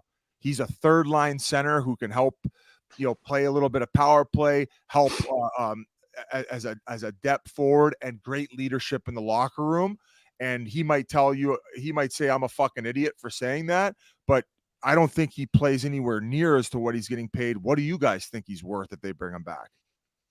Oh, yeah. That's exactly it. 2-3 million, fill in and be a role player, a leader, but you can't have him taking. That's like 3 good players you could get for $11 million. It's wild. Yeah. But going back to Keith, I think he might be coming into the content game, like with that video, the background he had, the way he was talking. Oh, it was amazing. The guy is amazing. But how about Portnoy saying all-time move recording, you get fired from heaven? Let's play the whole video. It deserves it. Let's start it back over fresh. Time has come to say goodbye. Writing down a note and sending it out didn't seem like enough, and I do plan on taking a little break from media, so here I am. I'm forever grateful for the opportunity to coach the Toronto Maple Leafs. It's a dream come true for a boy from Brampton. I didn't get it done in the playoffs. I didn't help push our team over the line and deliver. I accept responsibility for that. No excuses. That's the job. I didn't get it done. Yeah, I love that. So, like, he should have done a cannonball right in the lake when he finished talking. Yeah, something like that. Give out a pick and jump in there. But where would if he doesn't go Jersey, Who's still open? Winnipeg, San Jose. I feel like he'd be good with maybe San Jose, like young guys, because he was in the Marlies with all those young guys, and they won the Calder Cup. Yeah, so that's also why I think that New Jersey would want him, is because he's had that experience dealing with not only Toronto media, but that young core that's coming up. So I think that it's not going to be long that he's on the shelf. I think he's going to get picked up fairly soon. And how does it work, though? So he's 2 years left with the Leafs because he just signed an extension.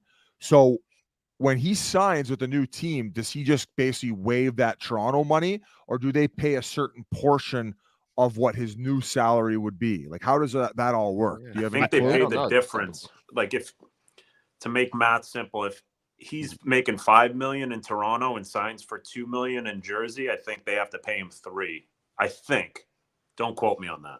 Yeah, probably different. They probably negotiate that, and I think they got to ask for permission still, probably, right? And don't they always say that? Like, New Jersey asked Toronto for permission to talk to him. Or if maybe you get fired, though. Or maybe New Jersey takes the salary and maybe it's all of it, where nowadays it seems like sometimes even when they fire the coach, if he's still under contract, if you want to have him, you have to give up an asset. Sometimes they have to send back like a draft pick or two in return. So maybe they just take on the salary and waive the fact that they're sending anything back the other way. I guess that'll come out more once he signs RA, but yeah. But I always thought, like, if a guy has term left and he gets a new job, then it just kind of invalidates the previous team he worked for. Like, in other words, if San Jose hired Keith, then they would just rip up his Toronto contract. I mean, they might figure out the money to get it close, but I don't think he gets I don't think he double dips basically like a state worker. Dude, how about the coaching turnover? The sixth longest tenured coach in the league right now is Bruce Cassidy. He was hired less than 2 years ago, June 14, 2022. Wow. Sixth. Yeah, so Pete DeBoer was asked about this, and he's like, how the fuck do you expect coaches to be successful when they don't have any time to like get to know their players and learn from things, where it just seems like if things aren't working out after 18 months, teams are willing to move on from guys. There's no loyalty for coaches in the NHL right now. Yeah, very little. What have you done for me lately? All right, we're going to bring on John Michael Liles in a second, but first, we have a word from our sponsor.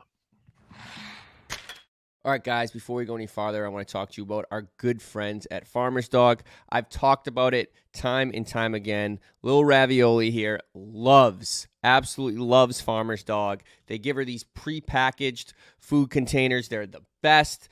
You just can't beat Farmer's Dog because the days are warmer, the walks are longer, and the one easy way to help your dog shine this season is with fresh, healthy food from the Farmer's Dog. The Farmer's Dog makes real, fresh dog food and delivers it right to your door, just how Ravi likes it.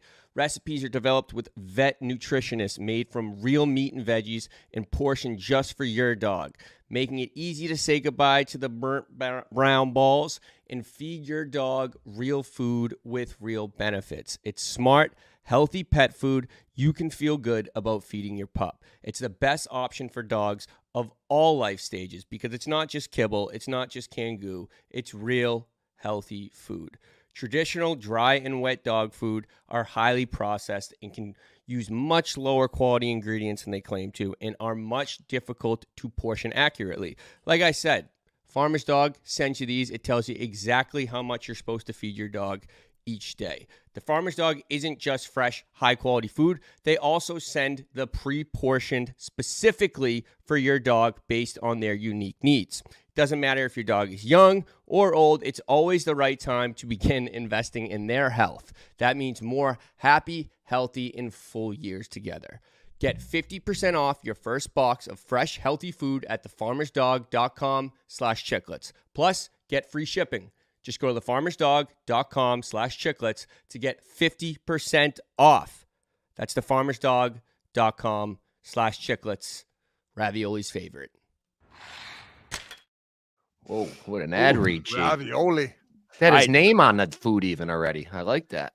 All right, time to bring on our next guest, this handsome bastard. He's been on about 3 or 4 times. Funny bastard, John Michael Liles. Who's Jim? Who's your Jim? What's going on, buddy? How you been, hey, guys? What's going on? I'm good. Just not much. About to head down the mountain for the game tonight. So jump on with you guys and then back to business. Fuck, bud, you look great. Like, what's your workout routine? What do you know? I'm not even fucking around. You look awesome. Well, it's it's just the making sure I get my rouge at night and get a workout in every now and again. Genetics. Every now and again, are you like No, what are you no. training 3-4 days a week? Yeah, like 4 days a week. I live in the mountains, so it's all right there. I mean, it's pretty nice. It's right at your fingertips, and Colorado's a pretty easy place to stay healthy. Fucking rights. I mean, let's get right into the Avs, man. Like game 3, probably the most frustrated they've been all playoffs long, like slamming sticks on the door. It just seems like, I mean, Dallas puts teams nuts in a vice, man. And it seemed like they did that to them in game 3.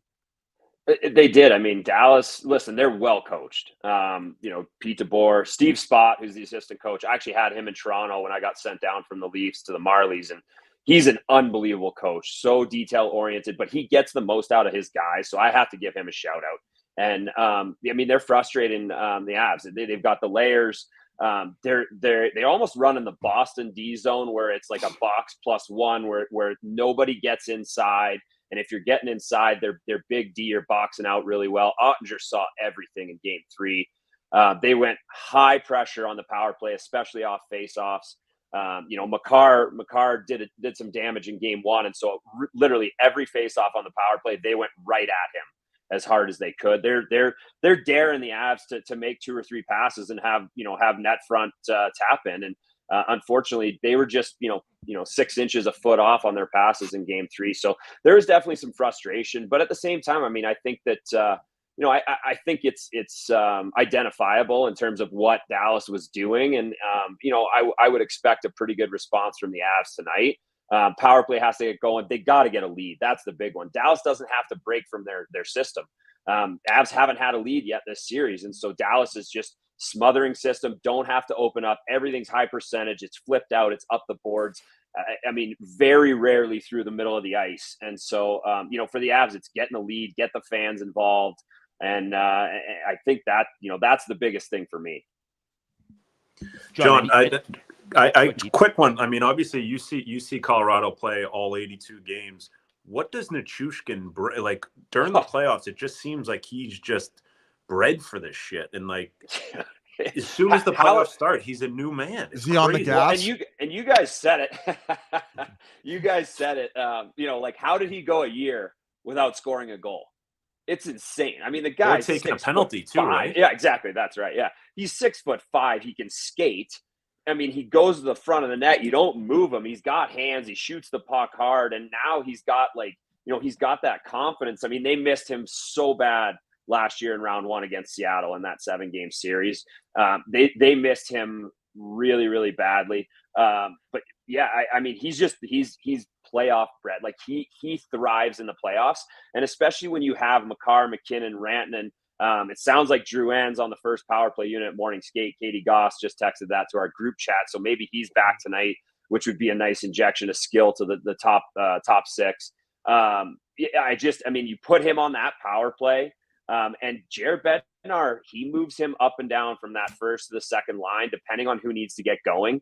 If Nate needs to get going, bam, Nichushkin's up with Rantanen and Nate. If Middlestad, if he's trying to get him going, Nichushkin goes to him. I mean, him and Lehkonen, when they're interchangeable, Lekkonen's built for the playoffs too. Different type of animal, but man, does he perform. I mean, it's just amazing. And, he missed 37 games this year with that neck injury going into the boards head first. And, I mean, round 1, he was lights out. Nichushkin was lights out. Those guys taking away Hellebuyck's eyes. And that's the one thing I think this stat was like 73 or 75% of those goals the Avs scored in round 1. Hellebuyck was screened. They haven't had that yet in round 2 with Ottinger. Now, I think Ottinger does a tremendous job of getting around guys, those screens, but the Avs got to get more net front presence, especially with Ottinger playing the way he's playing. Go ahead. John, any concern with the goaltender? Sorry, with the goaltender? Yeah. I mean, Georgiev, he hasn't been stellar. No concern, though? He's sub 900, but when you look at it, they gave up 22 shots, in game 3, or game 2, 22 shots in game 2. I mean, like, since game 1 of round 1, he's been really good. He's made the saves he's supposed to make. I mean, you look at, the 2 goals that they scored against him in game 3. One was backdoor to Sagan on a 3-on-2. And the other one was a turnover through the middle of the defensive zone. And Stankoven, I mean, it was a great shot. I mean, Georgiev had some ridiculous saves, midway through the third. I forget who it was. It might have been Sam Steele. I mean, it's a rebound, backdoor, and Georgiev goes full splits and gets a blocker on it to keep it a 1-goal game. Like, to me, it's not Georgiev. Georgiev's playing well. Yeah, it's a sub-900 save percentage, but you look at the shots against, I mean, he gave up 2 goals, and then there was 2 empty netters. So to me, it's not Georgiev right now. I don't have any concerns. I know everybody wanted his head on a platter after game 1, and they may have changed after game 1 had Annunen not been sick. He was down for, I think, 3 or 4 games, I guess with really bad flu in round 1. And so they went back to Georgiev, and he was lights out for the rest of that round. So for me, it's not on him. I think it's getting in Ottinger's face, getting traffic, and really, really making it difficult on him. And I don't know that they've done that yet. Yeah, my biggest concern has been the depth, and I'm happy to hear Drouin's back. I'm the big Avs guy. You know that. Mm-hmm. Lehkonen has been my guy. He gets the shots for me every game. And then last game he had none. And he was a little off last game. Yeah, and it's no surprise that the whole team was off. It's like he's almost the engine. You know what you're getting, McKinnon, Makar, Rantanen. Yeah. But they need that second line. We've been talking about it all day. It's the teams with the second, third line. Because you look at over at Dallas's roster, third line, where they got Marchand, Sagan. Like, these are serious players. Mm-hmm. We got Zach Parise on the second line. I mean, like Zach, but he's 40 years old. Stankoven only played 12, 13 minutes last game. Yeah. Yeah, it's just they're able to stay fresh, right? They just a well-oiled machine right now. And the fact when you're getting 2 guys like Wyatt Johnson and Stankoven on entry levels contributing what they're doing, it's fun. It reminds me of Chicago the year they won the cup the first time with that 3 they won with Taves and Kane. Yeah, and they got the depth for the Avs. $1 million. Yeah, exactly. I mean, the buyout, the buyout helps offset that. But yeah, I mean, it's the depth for the Avs. They were great in round 1. I think that, for them, like that's their key. Last year, their depth wasn't there. We went back and looked at the 3rd and 4th lines for the Avs last year and the 3rd and 4th lines for the Avs this year. I mean, it's night and day difference. And you saw that in round 1. Now getting Drouin back, like that allows Parise to slot down. It kind of gets everybody back to where they should be. And so then now you've got that more skill on the second line. So you get Middlestat, you get Drouin, and whether it's Nichushkin or Lehkonen, I mean, that line to me is a more, bigger difference maker. Lehkonen, he had a tough game in game 3, but, I think like he's a performer, right? He performs in the playoffs. I'm not worried about him. I look for him to have a rebound game. And, the 3rd and 4th lines, when you add Trennan and you add Duhaime at the deadline, like to me, those were big pickups. And I think with those guys, everybody's slotting in kind of where they should be. I think it'll be a good game tonight for the Avs. So we have so many Dallas bag lickers in the chat saying like, oh, are you guys even watching the games? Guys, we have a Colorado employee on the show. We will get to stroking off your Dallas Stars. I got the lube next to me right here. Let's keep focusing on Colorado there. End of the season, Rantanen got in a collision with Ekholm. Is he still affected by that? Because I don't feel like he's been his dominant self like we've seen in the past. We've talked about that, and I mean, it's definitely a possibility. It was a good clean hit by Ekholm. Rantanen didn't see him coming, was turning with the puck, and Ekholm caught him a little bit blindside, and not like vicious or anything, but it was a good hit. And Mikko, he had 2 goals in game 5 against Winnipeg, but he looked a little out of sorts against Winnipeg, and kind of the same thing with Dallas. It just seems like that puck, where normally it's glued to his stick and you cannot get it away from him, it just seems to be kind of trickling off his stick consistently. And, part of that is probably what Dallas is doing and how they're playing defensively. Like they're smothering and everything's to the outside, and it's really hard for those guys to get to the inside. So, you're really, you're putting it out there for people to knock it off your stick when you're having to enter through 2 and 3 sticks against Dallas. They're smothering in the D zone. So, I think that could play into it a little bit, but, at the same time, I mean, everybody's dealing with something right now, right? It's just, that's how it is. And, you hope he can get going that game 5 against Winnipeg. You'd love to see him have one of those games where he gets to the front of the net, he gets a tip in goal, and then he feels good and really starts to, get the juices flowing again. So I just wanted to hop in with one more quick one. Jamie Benn's been a bully his entire career. He bullied Taves in game 2. Why no response from the team? Miles Wood has fought Jamie Benn before and done well. Josh Manson has fought him before and done well. Why Josh didn't Manson they try KO'd him last year. Yeah. Why didn't they address that in game 3? And was anything said ice level to him? Because it seems like he's just having his way and getting away with it. Well, listen, I mean, the Ben hit on Taves, I mean, we broke it down on altitude, myself and Mark Rycroft, and we talked about it. I mean, it's still like, it's a vicious hit, yeah, but it's still a clean hit. Like, he hit shoulder to me, right? Yep. And it's unfortunate because his head goes back and then hits Wyatt Johnston, right? So it's that, like, car crash where it's bam, bam. Like, the Avs went after Ben a little bit. Like, Manson hit him a couple times, pretty hard in game 2 after that. He put him into the bench. Ben was sucking in air. But it's not like this Avs team isn't going to go out and try and rip your head off on a nightly basis, right? Josh Manson's tough. But you think about it, like Curtis McDermott, they traded at the deadline. He wasn't playing. They were trying to open up cap space.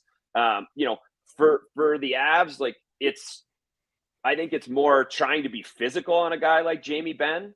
But realistically, Josh Manson will fight him, but do you really want Josh Manson fighting in the playoffs at this point? That to me is kind of how they approach it. They're going to try and win games, and they're going to try and, take those shots when they're available. But it's not like there's a guy that's going to, rip his head off and spit down his neck.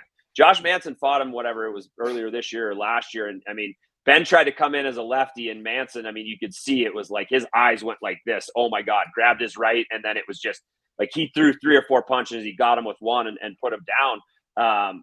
Like, Manson's tough enough, but to me, that's not the Jared Bednar team, right? He's not sending somebody out there to go kill Jamie Benn. Like, they're trying to win games. They're trying to win playoff series. That's how Jared Bednar coaches. And I mean, Bedsy was tough as they come in the minors. You also got to realize too, Biz, like, Jamie Benn is a wily vet. Like, he knows how to play the game within the game. Like, he's hitting a guy. He knows he can fight anyone on that team. He doesn't have to. He can make them try to chase him around a little bit. Like, he's a cagey vet. He knows what he's doing. Yeah. The Army's got the chat buzzing. He wants to know, is there any hope for Landeskog to get in the He get in ain't the game? coming back. Can we wheel him out and just put him in front of the net on the PP or something? Timmy. Oh man, Timmy. I think first of all, the roof would blow off Ball Arena if you put Landy in a game, in a home game. I don't have any inside info on it. I don't see, to me, this is my opinion. I don't know that he comes back in the playoffs. Like, he's skating. I think that's a positive thing. But from everything I've heard, now mind you, I'm not at every practice. He's not doing full contact drills. Like, it's a slow progression. My hope is Landy comes back and plays and plays the rest of his contract, has a heck of a rest of his career. But right now, I think the focus is on long term for Landy and not trying to get him back in these playoffs. As much as I think every Colorado fan would love to see him playing. It's a legit injury, and I think the timeline is longer than these playoffs. I'm hoping for, like, when Stamkos came back for that one game and just had a couple shifts and ended up scoring a goal, just like a great send-off like that. Well, since these Dallas fans are getting uncontrollable in the chat here, wanting this stroke off, let's talk about how well of a job they've done on Makar the last 2 games. Mm-hmm. Yeah. I've never seen Makar neutralize back-to-back games like that. Like, he's a world-class talent. What is Dallas doing to him? You mentioned pouncing on him on the power play right away and getting in his kitchen. What else are they doing in order to slow him down? Well, listen, I mean, Cale Makar, he's still generating chances, right? Like, you look at game 2, I forget who he dangled at the blue line off a face-off and went in and almost scored, like, went through, half the Dallas team. But they're taking away just his ability to join the rush, I think. And honestly, I think the biggest thing for me is Dallas has done a great job in the offensive zone, extended shifts. Because if you keep an extended shift in the offensive zone below the Avs goal line for 30 or 40 seconds, it takes away that ability of Cale Makar and Devon Toews and that forward line to really generate anything off of a counter, because the legs are tired. They've been dealing with a 30, 40 minute long shift. And so you can see at Dallas, everything is behind the net. Everything goes behind the net. They're going to grind you down. Like I said, it's all high percentage plays. They're not throwing it out front blindly. And so for me, they're making them go 200 feet, as cliche as it sounds. And then on the power play, they're pouncing on them. They're saying, okay, we're going to take Cale Makar away because he's so dynamic at the blue line with the puck on his stick. We're going to try and charge him. We're going to try and charge McKinnon. We're going to say, okay, you other three on the power play, if you can beat us, we're going to tip our cap to you. But right now, they haven't been able to beat them in the last 2 games. They're 0 for 6 on the power play the last couple of games. I mean, those are difference makers, right? And so to me, it's that, I look at like that, the amount of energy the Avs had to expend in game 1 to come back and win that game. You could see there was a serious lull in game 2. And then trying to come back in game 2, the Avs still had legs in game 3, but like when you're constantly chasing, I mean, it just takes so much out of you. And so, like I said, Avs got to get a lead. And Dallas is doing a great job at executing their game plan. They're well coached. They understand what Colorado's strengths are and what their weaknesses are, and they are playing it to a T. I was going to say, John, what is Dallas too? They're just flipping it out. They get ahead and then they just flip it out, sit back. I don't know. I don't know if and this is nothing against their defensemen. They've got tremendous defensemen. I don't know that their D made a pass out of the zone in the 3rd period of that game. I honestly don't. You're going to fire up the chat. Yeah, you're going to fire up the chat. These people are ruthless. I think this is just all glass. This is all glass banger burner accounts in here. Like, stroke off fest for Makar. For Christ's sake, we're complimenting Dallas's defense and how they're shutting down a generational defenseman. Can we talk puck a little bit here, you fucking mutants? What do you want? You don't have to read it. Oh, well, no, that's how we got to get them involved. We got to kind of keep the engagement up, Yans. What are your thoughts on Dallas, Yans? That's Jamie Benn trying to get oxygen to his brain. Just like half of these jock sniffers in the chat. Talk about Dallas more. You're not talking about glass banger and Pitch McGee enough on the glass. Holy fuck. Wah. You guys are like the Boston Bruins fans in here. Ooh. Anything else you guys want to ask Liles about what's going on here? Is there any like sense of desperation or like, they're down 2-1 right now. Do you see anything with that group where you see where they might be panic a little bit or frustrated? I mean, you see the stick slashing stuff during the game. I think that comes from not scoring on the power play, but throughout the whole team, do you see anything? I mean, there's definitely frustration, but I think, that's part of it, right? It's a lot. 7-game series. You're going to have ups and downs. Dallas did a great job of adjusting after game 1. Avs have to adjust now after the games 2 and 3 and counter what they've done. There's some frustration. I don't see panic in this group. There's very rarely panic in this group. A lot of these guys were on this team 2 years ago when they won the cup. And so to me, like you mentioned Landeskog, like you miss Gabe. He's around, but that's where you miss Gabe, right? Like he drives the bus, he pulls the rope, whatever. Like Nate leads, Cale leads. You've got a ton of leaders on this team, but like this is where you miss Gabe. And like when he's on the ice, like everybody kind of follows what he does. And it's one of those things where, like there's a ton of skill, there's a ton of depth. Their defense is solid, but it's just that Gabe Landeskog, like these are the times where you really miss Gabe. Hey, he would have fought Ben that game. Guaranteed fucking key. He would have went up and fought him. No. Yeah. No, I wouldn't put it past. I just remember Braden Shen going after Mikko, 4 years ago in the playoffs. It was like game 1, and Landy went right after him, and it was. When you get Gabe angry, like it gets a little scary. Like big Swede, like I think he probably would have. It wouldn't have surprised me one bit. And I know he wants to be out there more than anybody right now. And like I said, hopefully we get him back at some point. That's the big one. You touched on DeBoer's coaching. What are some other impressive things you see with the Stars? Like what else are you seeing that they provide? I mean, the Avs have had virtually no odd man rushes. There's always a third guy high. I mean, when you look at the Avs, they can be a quick strike team, and like they're saying, you're never going to beat us on the rush. Like there's always a third guy high. We looked at so much video after Game 3 on set, and I mean, you could be like you could pick out maybe one time during the game where there's potentially an odd man rush, and just they're so well coached, they're so well dialed in, and like I said, Steve Spott, Pete DeBoer, like you tip your cap, right? Like you've got your team buying in. Not only do you have that depth of the 4 lines that can score and just the way that they buy in and everything is just so dialed in terms of they play the percentages. It's not going through the middle out of your own end unless it's 110%, right? And like that's how you win in the playoffs. And it's impressive. I mean, you know, like people call it boring. We had some people calling it Pete DeBoring at one point. Pete DeBoring hockey. Connor McGahey said that last game. But realistically, like it's just, I mean, they're well coached, well oiled, and when they had the lead, there was no chance the Avs would get anywhere near the front of the net, right? Or front of the net, right? The goal that Avs scored, Nate had to dangle Tanev to get to the middle of the ice. Yeah, like it was a sick move. I feel like they've been doing a good job of that, though, is getting decent zone entries. I know they haven't been getting the odd man rushes, and you also touched on it. The fact they've been trailing the whole time, why does Dallas need to take any risks offensively? They just stay above the puck. So I guess in Game 4, that's probably the biggest key, is getting out to that lead and then letting that pace and tempo take over. Now, the other thing I was going to say, too, is the one thing that as this series progresses, Dallas is playing with 5D, right? That Nils Lundqvist is getting like literally 3 to 5 minutes in ice time, even when it's going into overtime some nights.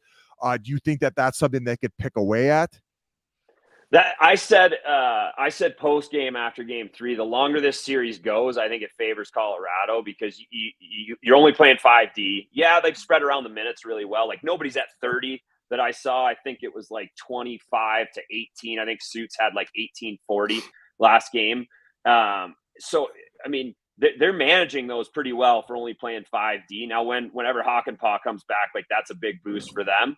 But if it goes 7 games to me and you've only been playing 5D for 7 games and the Avs are able to, you know, to really start generating and finding ways to have sustained pressure, you got to come back to altitude for Game 6. It could be a factor. But I just think they manage the game so well that it's, you know, the Avs are really going to have to work to make that an issue for them. Hey, all you Dallas fans in the chat, get your Kleenex out. I'm going to read one for you here. Tanev, we're talking about deadline deals. He's played 80 minutes head-to-head versus Eichel and McKinnon without giving up a goal against 5-on-5. Oh, he's going to give up 6 tonight. Oh, yeah? He's mistake-free hockey. He's been an absolute fucking beast. He is the one guy. Wasn't Rantanen's goal 5-on-5 that Nate dangled him? Oh, I thought. Well, this is coming from a buddy of mine, so maybe he is wrong. Maybe before that, it was 80 minutes, so maybe it wasn't including that one, and maybe it was before Game 3 then. But regardless, doing incredible job 5-on-5. Yeah. So put the Kleenex away, chat. Sorry, I fucked that one up. Sorry, Dallas fans. I'm just here to. Yeah, they're gonna hate you. They're gonna hate you. Better go into witness protection. Lads, the guys leery about Ottawa maybe getting into the zone. You know, a couple good starts in a row. All of a sudden, you start squeezing their sticks a little bit. He's capable of it. You know, I mean, listen, he's a tremendous goaltender. I mean, he's one of my favorite goalies in the NHL to watch. Like he's so good. He plays the puck really well too, and that's the other thing. Like you got to keep the puck away from him because it's unbelievable, right? Like you don't even have to go back for the puck. You just you open up, right? Like I don't want to go back for the puck, and so he's out of the net. I would say 9 times out of 10 on dump-ins. You know, knocking it down at the very least, but like ripping it up to his D-men. And so, like he's feeling good after Game 3 for sure. But I think, you know, Game 4, we talked about it. Avs have to get traffic in front of them. They did a great job against Hellebuck. But credit to their D too. They're boxing out really well. Tanev, Lindell. I mean, Suits is doing a great job. I mean, Suits is almost 40, still plugging away out there. Like, looks like the guy never takes a stride. It's unbelievable. And so just watching, he really doesn't. Like, occasionally, a stride here or there, but he's just always in the right spot. And I think part of it is the way they're deer boxing out, the way their defensive zone is structured. They're letting Ottinger see those pucks, and if he sees it, I mean, man, he makes those saves, right? Like, he's a tremendous goaltender. He's big. He's got that confidence, and it definitely gives your team some swagger when your goalie's playing like that. You know who I think's been killing him too is Dadonov. He's a little under the radar. I played with him in Florida. He's unbelievable. His motor is insane. He can fly. Yeah. I think he's one of the best bumper guys I ever played with on the power play. Always in the right position, making plays, just as like an outlet guy. Didn't even care if he scored or got an assist. He was just like really good at being an option for people.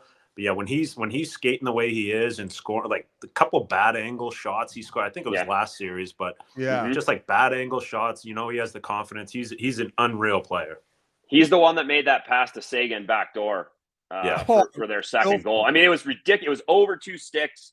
Like, it landed right on Sagan's stick, and Georgiev read it, but like Sagan got tons of power on it and upstairs. Like, it was a ridiculous play. I felt bad for Cogliano. He kind of got put on a bad change there, and then he got stopped up at the far blue. And as soon as he stopped, he's like, motherfucker, and he sprinted back as fast as he could, but he couldn't catch him. Yeah, you could see that he knew what was happening. He knew what was coming, and he came in like lumberjack, trying to chop Sagan's stick, didn't get it. And I mean, even in the post game, like he said it, it was, you could tell it was rattling him after the game. And I'm sure it's been eating up at him for the last 48 hours. Oh, brutal feeling. Was there any other takeaways that you wanted to mention? I mean, you pretty much covered it all, buddy, and we appreciate your time and coming on to break down that Dallas Colorado series, which is I think it's going to at least 6. I said 6 or 7 games. I think they're really evenly matched. And in the end, like, if the Avs can get another win tonight, it'd be huge. But yeah, I love watching it because it's like the ultimate chess match. Like, there's not a lot of hate out there is what I would say. Like, the Ben hit, that was, guys were pissed off or whatever, but like, to me, it's a great series. Like, it's physical. The Avs are physical. Dallas is physical. Like, they're trading chances, but not like run and gun hockey. It's an awesome series to watch. And it's been fun being, at Ball Arena last game. And then tonight I'm looking forward to it as well. So thanks for having me on. A last question, actually. Do you think that RA could beat Joe Pavelski in a head-on race right now, goal line to goal line? Man, this is the only, and I said this the other night, I love Pav. Like, the guy is an absolute freak. But this is the first time he's ever looked his age in my mind. Like, I've never seen, like, he's ageless in my mind, and what he does, like, nightly, I swear to God, he scores against the Avs every friggin' game, whether it's San Jose, whether, whatever. Like, he always scores. And like, this is the first time that I've ever seen Pavs, like, where I'm like, oh my God, like, he looks like he's now getting closer to 40. It blew my mind. Scott can skate that good. Get him out there. He's got the biz boots on right now, getting caught on breakaways. Did you see him the other night? He had a breakaway and like fumble fucked it. I'm like, oh God. I'm like, this is what it was like to pay to watch me play. But no disrespect to Pabs, like an incredible career. I think he's gonna be a Hall of Famer. And I actually, if Dallas ends up winning the cup, like, how about going out in style? Hey, and as you said, he could be an impact despite the boots. Like, net front, if he gets positioning, he could tip a few in, and next thing you know, he's a fast. He's never been fast, right? Like, he knows. I mean, he knows who he is, right? Like, I look at a guy like Andrew Burnett, like way back when, like, he was never fast, but he had 75 points a year and went to the net and knew his job. And that's the same thing with Pavs. Like, he can still be an impact guy. I'm worried about him every night is what I would say going net front. Fuck, Brew could hold on to the puck behind the net. Oh, dude, his ass was this big and you couldn't get around it. And like, it was just like, I got one last one. Is that a Poppy Van Winkle up top left? Oh, yeah. So I got a couple of, 15-year Pappies. So one of them, that one, and then the 10-year, the Bruins, when I retired, they got me a 15 and a 10. And so I got another 15 from a buddy, but that 15 from the Bruins probably won't be open. You don't for open that a one, long time. You don't open that one. Everything in here I drink, except for that one. I would. Can we get on the couch? Can we get a hot take for tonight? What do you think the score is going to be? Prediction? Yeah, first goal scorer too. Man. Who's going to get the? We got to first get goal the thing scorer. started for us. I'm going Lehkonen first goal scorer. Merles, I follow you on the Lehkonen shots, by the way. Love I've been pumping that hard. But I say Lehkonen first goal scorer. I think Avs win 3-2, but it's a battle, right? Like, it's been a battle all series. I think they're going to make some adjustments. Drouin getting back in the lineup will be a good injection, hopefully, for those guys, and hopefully they get a power play goal or two. So 3-2, but I'm a homer. I work for the Avs. Well, you were a Leafs, or you are a Leafs alumni. What do you make of their situation? You think they should get rid of Marner? Oh man, I mean, like I was on, I don't know what, I was on another show, whatever, a couple weeks ago. The only thing they haven't changed is the core four, right? Like, they've changed everything else, changed all the defensemen, changed the goalies. At some point, like, you got to stop banging your head against the wall. Like, yeah, they've had chances, like Game 7s against Boston. I mean, I was on Toronto when we lost Game 7 and 13 there. So thanks for bringing up the Leafs memories. I was plus. It was MacArthur's fault. Whatever. MacArthur fucked it up. He had a pizza. No. Yeah. No, Oh. it wasn't Clarkie's fault. Clarkie will come through the frick. Clarkie will drive up here from Florida and want to fight. No, honestly, like, I think at some point you got to address it. Like you said it. Like, if you get rid, whatever, if it's Tavares, if it's Marner, like that salary, you can get 2-3 good players in the NHL for that, and 2-3 good players on those depth lines. I mean, it could be a difference maker. If I'm Toronto, I'm throwing the bag at Sam Bennett this summer. Oof. I don't even know if he's a UFA. I don't even know if he's a UFA. Just kidnap him. Yeah. Oh, shit. Well, Liles, thanks so much for stopping by. Always a pleasure. Hopefully we'll catch you later in the playoffs, my friend. Sounds good. Thanks, See you, guys. Johnny. All right, buddy. All right. And now a word from our sponsor once again. This show is sponsored by BetterHelp. Hey, we all carry around different stresses, big and small, especially in this current environment of this planet right now. And we keep them all bottled up. It can start to affect us negatively. Not good. That's why therapy is a safe space to get things off your chest and to figure out how to work through whatever's weighing you down. Life's tough, man, especially you get older, especially the state of the world today. Everybody can use a little bit of therapy, and I know I'm an old, stubborn guy. Sometimes it's tough to take that first step, but once you do, man, it kind of opens up a whole new world for you. Just talking to somebody can take such a load off your shoulders. There's no judgment. They don't maybe a little bias toward you, good or bad. So if you're thinking of starting therapy, give BetterHelp a try. It's entirely online. It's designed to be convenient, flexible, and suited to your schedule. Just fill out a brief questionnaire to get matched with a licensed therapist and switch therapist anytime for no additional charge. Get it off your chest with BetterHelp. Visit BetterHelp.com/Chiclets today to get 10% off your first month. That's BetterHelp, HELP.com/Chiclets. What a great guest. Couple clicks he's for awesome. Miles, boys. Yeah, he's such a good guy. What a Like the handsome best. bastard, too. Jesus Christ. Biz, Utah. They got a survey out. See what the name for the Utah hockey team. They're going to be Utah Hockey Club this year. Should we do a little Seattle style and just run them off so everybody hangs up on the show? Yeah, rattle them off. Let's see what you got, all right? All right. Here we go. Frost. Smokers. Frost. Ice. Powder. Mountaineers. Freeze. Mammoth. Black Diamonds. Blast. Caribou. Blizzard. Swarm. Hive. Outlaws. Yeti. Squall. Fury. Glaciers. Canyons. Venom.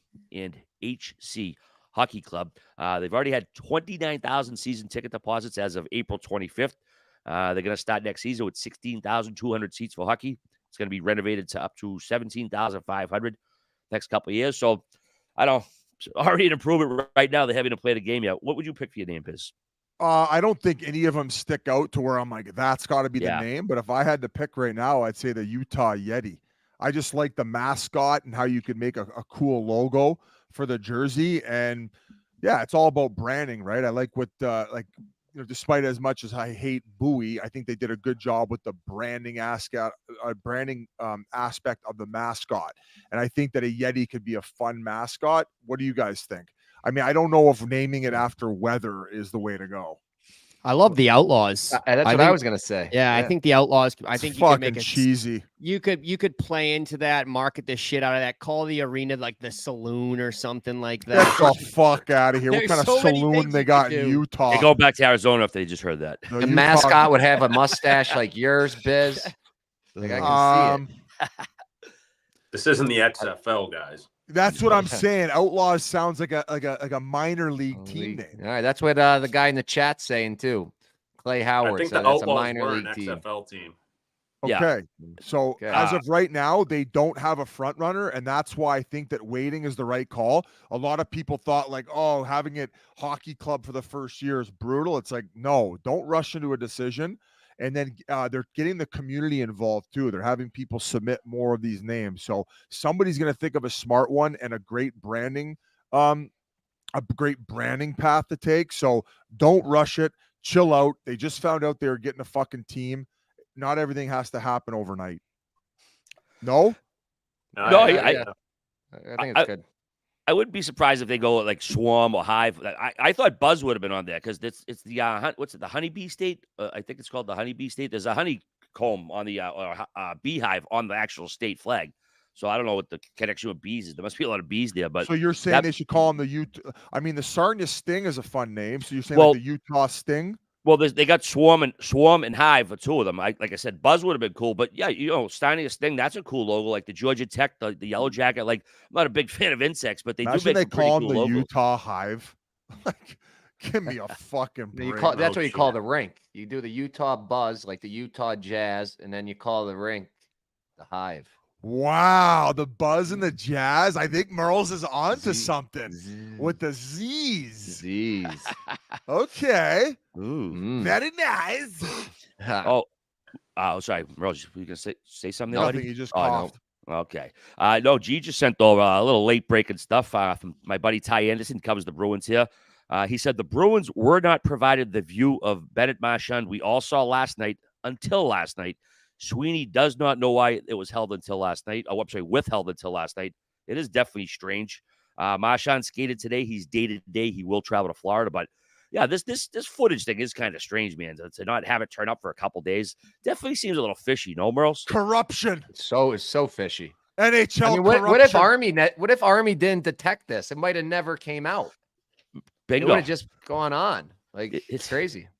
It is wild. I still can't believe the Army was only friggin' guy to see that, to notice. What do you that. got, G? Pat Maroon also did a little press conference today, talked to the reporters, and like you can see there, he's saying that he's trying, he's doing everything he can to fight, but he doesn't want to take a stoop penalty. He hears the fans, he hears everyone kind of ripping on him for not fighting, but he said he's doing the best he can. And I mean, I think the fact that I don't know whose idea it was to send Pat Maroon out to answer to the media today, but the guy who's been there for 3 months, I don't know. Maybe you send one of the vets out there. I don't really necessarily think Pat Maroon's probably the guy that's to because answer. there's a bunch of idiot Bruins fans who can't lay off the sauce, who are probably in his fucking DM bitching at the fact he didn't go over the boards and crack Bennett's skull and take a 5-minute major because they went after his captain.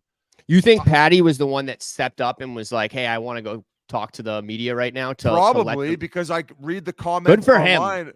Good about for it. fucking him. Yeah, good for Bennett for also answering all the questions post-game too, where he didn't fucking hide from the media either. I agree. Patty Maroon's done what he's can, and I've been in Patty Maroon's situation as a fourth-line left winger where most guys are saying, bro, get away from me. I'm not wasting my time with you. No offense to Patty. He's a 3-time Stanley Cup champion, and they're saying that to him. Could you imagine what they were saying to me? He's playing 9 minutes a night. I was playing 3. I was on the Rempe program. They were like, buddy, you should even be in this league. Get away from me. I'm going to get a restraining That's the guys order. on your own team, Biz. Yeah, exactly. If you're blaming Pat Maroon right now for the Bruins' struggles, you're a fucking idiot. What do you got? But also Bennett has, I mean, he might have broke his hand or finger in the first round. He's not fighting anybody right now. So if you're going to ask him, he's not going to be able to fight. Jovo said that he would drop his one, but keep the glove on his punching hand, and he would go. That's how psycho Bennett is. That's Yeah, what Jovo texted me. Jovo is absolutely insane. Also, I remember he had something on his hand. I think he like broke a knuckle, and before the fight, like took it off to fight with a broken knuckle. Was that in Arizona? Yeah. Oh yeah, he's a sick puppy. Oh, old school Jovo was a mean motherfucker. Actually, a lot of the Canucks fans are comparing what Zadorov is doing right now to Jovanovski, especially after he humchuckled Kane into the bench last night, which shouldn't have been a penalty either way. Like Jovo had. He had a song? You rock Jovo Cop. You never heard that song? It's unreal. You got to Google it. Can we pull it you up? Rock Jovo Cop. We can't pull it. What? Because we don't have the rights to it. We don't have rights to the song. Can't play it. Have you been hearing all these crazy tunes that like Vancouver had a brutal one? Like shout or one time for my boy Thatcher Demko. Have you heard that one with the Brown guys? No. And then there was a couple from Oilers fans, which I actually think that they can't recover from and why they're losing the series. That to me is where the finger pointing should go. Some of these cheesy lyrics that they're sprucing up for their fucking Oilers and their cup run. All right, what do you got? What do you got more for us? Anything else? The PWHL playoffs started last week. The professional women's league here in the United States and Canada. Toronto is up 2-0 on Minnesota in the best of 5. And my pals in the Boston squad up 2-0 on Montreal. Hopefully they can wrap it up tomorrow night. Knock them dead, gals. Merles, what you got any picks for us? I think I went over the Trocheck shots. I got Lehkonen shots, over 2.5 for both of them. I got the Avs money line, and I got the Rangers. The Rangers are going to get it done. Rangers money line only -110. So I think they get it done. Their desperation will be there. But I wanted to ask you guys, I got to book this Chiclets Air for the finals. What 2 cities are we going to go to right now, you think, for the finals? You're coming. Oh, Fort Lauderdale. I think Dallas, Florida would be a big boy series. Yeah, I think a lot of miles, right? I think that if Hakanpää doesn't get healthy, though, that's going to be a major problem. Because you look at Florida, they got those 60. They don't have to rely on those like 4 or 5 guys for big ice. I mean, Suter's playing 18, but those other guys are playing like what, 23 to 26? It's a lot. Vancouver to Fort Lauderdale, Merles. That's where we'll be going. Yeah, that's a tough. What were you going to say, bird?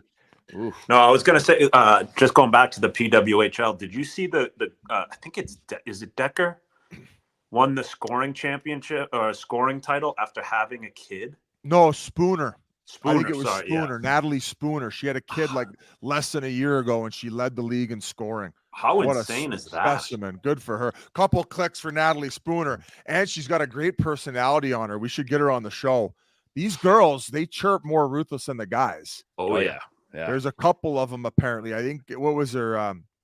It was Sarah Nurse was telling us about it. Yeah. She told us this one girl who's just ruthless, showing shots at ladies, just making girls go back in the locker room and cry.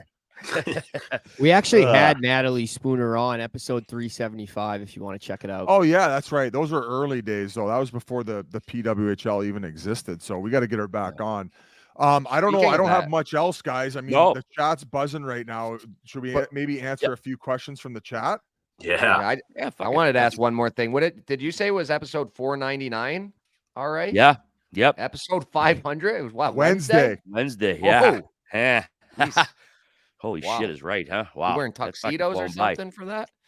No. I don't have a t-shirt on and probably maybe I'll wear shorts. I might have to come down to Boston and record from your house for that, all right. Glad somebody goes, Biz should play in the PWHL. I would struggle. I'd get my fuck. I'd be getting there's no fighting. You wouldn't have a job. Is there an in-league Raya that I can use? Whatever happened, we were talking about it Team on Masseuse on Friday, the 3-on-3 league. Did anything more come of that? No. So how about Steve Dangle posted about it and then retracted his statement? I don't think that has a chicken dick's chance of surviving. They already got the 3 ice going and they were trying to give away tickets and nobody was showing up. Yeah. So I don't know, man. I taped my stick the other day hearing $2 million to play. Yeah. I know. Yeah, exactly. I got my coaching board out. I was like, I'll do player and coach. Get $4 million. So yeah, noon Wednesday. Wow, episode 500. Glad you pointed that out, bro. So we're gonna have to do something special, I think, Biz. We'll have to cook something up the next couple of days. I don't know what, but Maybe just Yeah, throw a couple what, bones or something. I mean, who should we get on? We Oh, always yeah. said Vegas. We always said we'd go to Vegas. So maybe we do a little Vegas party this summer for all Chiclets Nation. Maybe at the draft or something, like a Chiclets 500 party. Take over the With, sphere. Take hand over out, the hand sphere. out R.A. Shroom bag and just get fucked up with the fans. Nice. I can't wait. I can't wait to check that place out, man. Well, we appreciate everybody for stopping by. The chat's been buzzing. Do you guys want to take a couple questions from the chat before we finish up? Sure. Yeah. Okay. G, do you want to read off the good ones, or do we just Come on, chat. What do we got, chat? Not getting a ton of great questions right now. I'd say a good one would be do you guys think Coach Q ends up back in the NHL? Coach Quenneville. I do. His daughter sent out a tweet the other day basically saying how how he's been shafted, where the only meeting he ever had about it was after a game, and it was for 5 minutes, and he was told that it was being handled, and he was like, okay. And then all of a sudden he can't coach in the NHL. I would love to get him on and chat and talk about this. Obviously, he can't talk about maybe some of the details from a legal perspective, but if that is all that happened and nothing else, I think that he does deserve a chance to be reinstated into the NHL. One issue as it sits, and I don't know the full story, that people do have an issue with, is the fact that he signed off on a letter of recommendation for the guy who had sexually assaulted Kyle Beach, excuse me. I don't know if there's any truth to that, because it's all fucking internet bullshit. So if they dig into it, and in fact that is not the truth, and the only part that he had involvement in this was a meeting after a game where it was brought upon him, and he wasn't asked for an opinion on it, and he said it, and they said it was being handled, I see no reason as to why he can't be reinstated. But don't take my word as gospel, because I don't know the full truth that happened behind the scenes. Jans, did you not play for Q when you were in Florida? Yeah, I had him. And as a person, as a coach, yeah, I mean, great coach, great guy. I don't know anything what happened in Chicago, obviously. Yeah, I don't know. No comment. Here's another chat question. We'll liven the mood up a little bit. Yeah, way to go. Way to come in with that. Little dark there. Jesus Christ. Rangers are buzzing right now. Balls Dangle wants to know, Jans, what is your favorite memory from your time in New York? Nice. I like that one. Probably Game 7 overtime. We beat Washington to go to the Eastern Conference Finals. Derek Stepan goal in overtime. That was insane. I think Whit was at the game.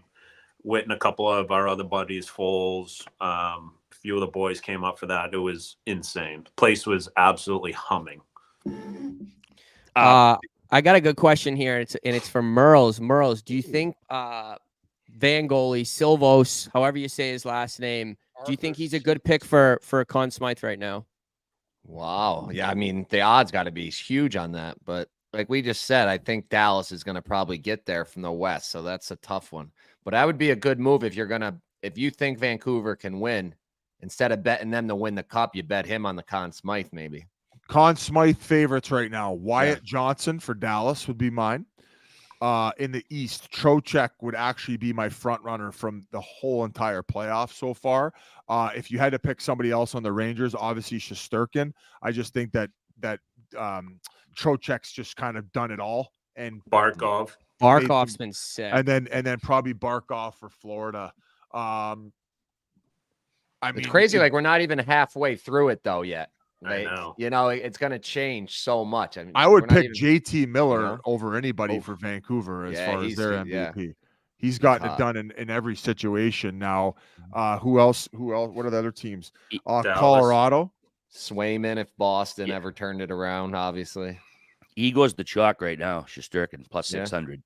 Yeah. Guys, I can do one more question here if you guys want. Jens, you're obviously known for the song. What is your funniest song story you ever have? Funniest one? I don't know. I mean, or the best one. You can do the best one as well.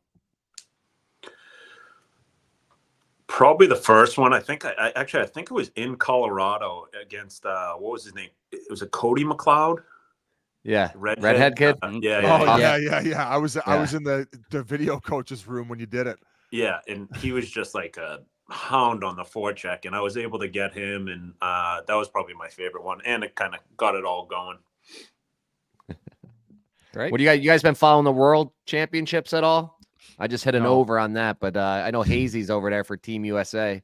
Yeah, they look good. Bedard USA scored looks a couple. Yeah, some pretty good stacked games rosters, to though. watch. Brady Tkachuk had a everybody big wants one to today. play, and Yeah. everyone wants to play in the next one. So, All right, boys. Well, hockey. great show. Merles, thanks for coming by. Yeah. Yandle, thanks for coming by. G, Biz, see you guys Wednesday. I'll knock it out again. 12 o'clock.